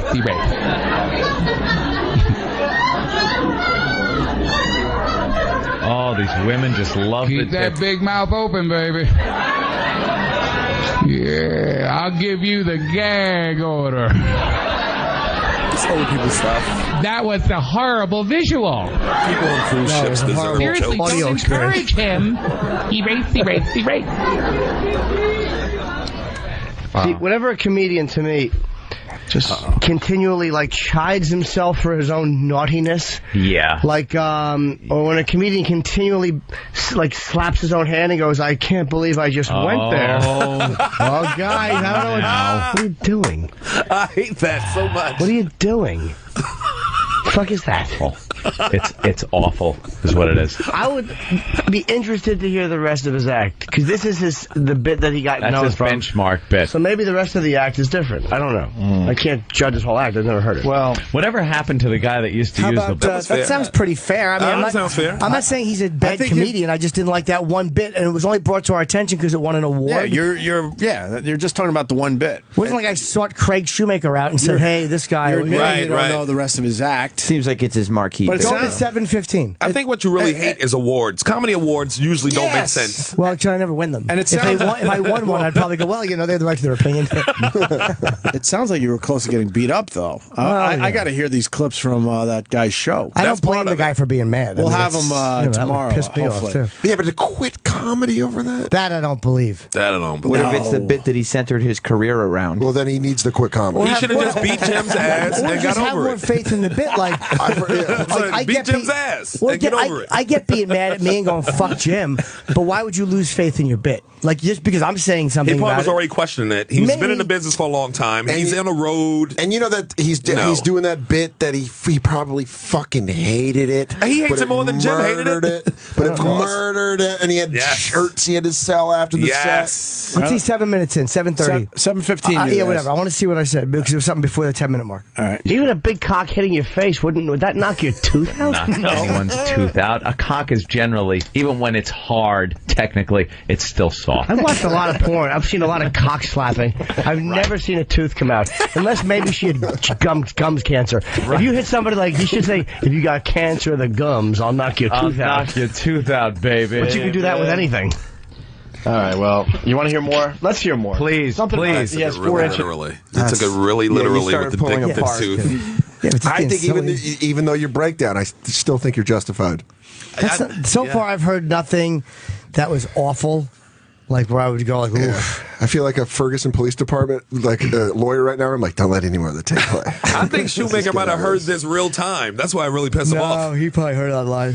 We're going to have the clips tomorrow. Oh, goddamn. I want to hear these. Oh, man. All right. We should. How could he be mad at such a sweet boy? You are You started off good. Handful As a in those sweet boy. six. I think you've said enough that I don't know. I don't think you're in trouble for this. I'm Well, you know, I can think see how you hurt his feelings, though. I feel Yeah, bad. but- I don't like to shit on comedian. I feel bad that I shit on a comic and like bothered him. Like, Yeah, I don't like doing want that the guy to either. lose faith in his But bit. that was a huge bit for the guy. Yeah. That was his number one bit, over the top. There wasn't even anything that came close to that. Then he should have just bashed me. But like, you fuck admitted Jim. that you didn't hear the rest of his act. No, so I knew his name, but it's like fuck Jim Norton. Who cares what I think? Like, Everybody you know what I mean? cares, Jimmy. I get, especially 2006. We were only on XM then. That's before the merger. Like the show is definitely, you know, we knew people heard it, but who cares what I think? He didn't have a radio show. You did. He had no way That's a to good get point. his fucking opinion out. Yeah, but I didn't make Craig Shoemaker money either. I think he was a much bigger. I think he comedian. prefaced it with. Let's get him on the show tomorrow. He was much bigger. Get him on. We'll get him on Yes. tomorrow. But get those clips and we'll get Craig Shoemaker. Or Yeah. Thursday. Do we have time tomorrow? Tomorrow, Wednesday, we we're got busy. Or busy. Thursday, we might have Fuck, time. I just imagine Shoemaker's doing pull-ups like Clubber Lang with a bar. Just fucking. I'm coming for you, Jim Norton. He look a little like Tom Rhodes in some of these pictures. They took a couple of those pictures. A little bit. Got some Rhodes in his face. Who do we got tomorrow? I don't know. Maybe it's two. I know Wednesday's busy. Who We got got tomorrow? DMC tomorrow. DMC. We got DMC tomorrow from Run DMC of the party. Actually, listen to what he said before we book him to come in studio, because right now this is all based off of one sentence that some guy just called in and told us. What? Like, I know. we don't know. He might have said nothing. He might, you know? Yeah, they get it wrong a lot. So Really? No, yeah, but the that listeners was probably get it- right. Craig probably said, I wanted to go to a club and kick his ass after I heard it. I'm going to guess he said that, and it would make sense. That's how All I right. feel. Hopefully we'll have clips tomorrow. He should have just did that. It would have made him feel better about Well, himself. hold on now, Sherrod. Violence is not the solution. It's always the solution, Jimmy. Oh, shit. All right, what do we got? Sherrod Small will be back tomorrow, and you're hosting Red Eye on Thursday. That's right. Jimmy's hosting Red Eye tonight. Let's all make sure we check that out. That's right. Very cool. I want it to be a real ratings home run. That's right. And it's I was trying to bring Bill Schultz on with me, but they wouldn't let me. They wouldn't let you? They wouldn't let me. Why? What happened with them and Bill Schultz? And they don't really have beef like that now, but the producer said What happened? They nixed it. I tried. That would have been a good return. It would have been the return of life. The ratings would have been fucking astronomical. It's crazy. They're dumb. What happened with him and Red Eye? They let him go. They had some internal beef. Yeah, and then he made it hurt on the way out, obviously. Did he? Or, well, why else wouldn't they let him back? He kicked someone in the cunt. I think they're just scared. But he wrote like a great article about Greg leaving like a couple weeks ago. It was great. And Greg liked it. He reposted. I think it's just That's like weird that they don't the let him powers back. that be are scared, I guess. Jimmy's going to be in Rochester at the end of April and Denver in early April. And this Friday I'm in Florida. Oh, that's right. Dan Soder's going to be at Helium in Philly this weekend. Philadelphia, Thursday through Sunday. Some of those shows better sell the fuck out. Yes, please. Philly's a great comedy. It might. town. I'm excited. I've heard nothing but awesome things about Oh, the that club. room is fucking. And I love the one in Portland great. and the one in Buffalo. Right, Which one was first? Philly. Philly was first. Philly was first, and I think Buffalo, then Portland. And then they nice. moved on. Yeah. And now they got that. They took over Charlie Goodnight's. Yeah. Charlie Goodnight's down south, yeah. That's the spot. Remember Suicide Jimmy? Remember that dude? He was hosting that Battle Bang on a porn channel. Really? A comedian dude, yeah. Battle Bang when two guys fight, ultimate fight, then the winner fucks a hot girl and the loser fucks it's supposed to be not hot girl, but it's usually a hot girl. It sounds like a win-win to me. Do you have to fuck after you fight? Yeah, you have to fuck after you fight. Right after you fight, the girl comes in the ring with you. Yes. Really? Yes. What is this? Battle Bang. But why Hosted don't they make it a pig for real? What do you mean? Like a real ugly broad. Oh yeah, sometimes it's an ugly broad, but sometimes I guess it's just booking situations. They just have like a hot girl acting crazy. Listen, we couldn't get the pig. She's doing a before photo shoot. Battle Bang. Battle Bang. Check that shit out. Got to. We just Googled it. Yeah, it's good. You should see what comes up. Oh my God.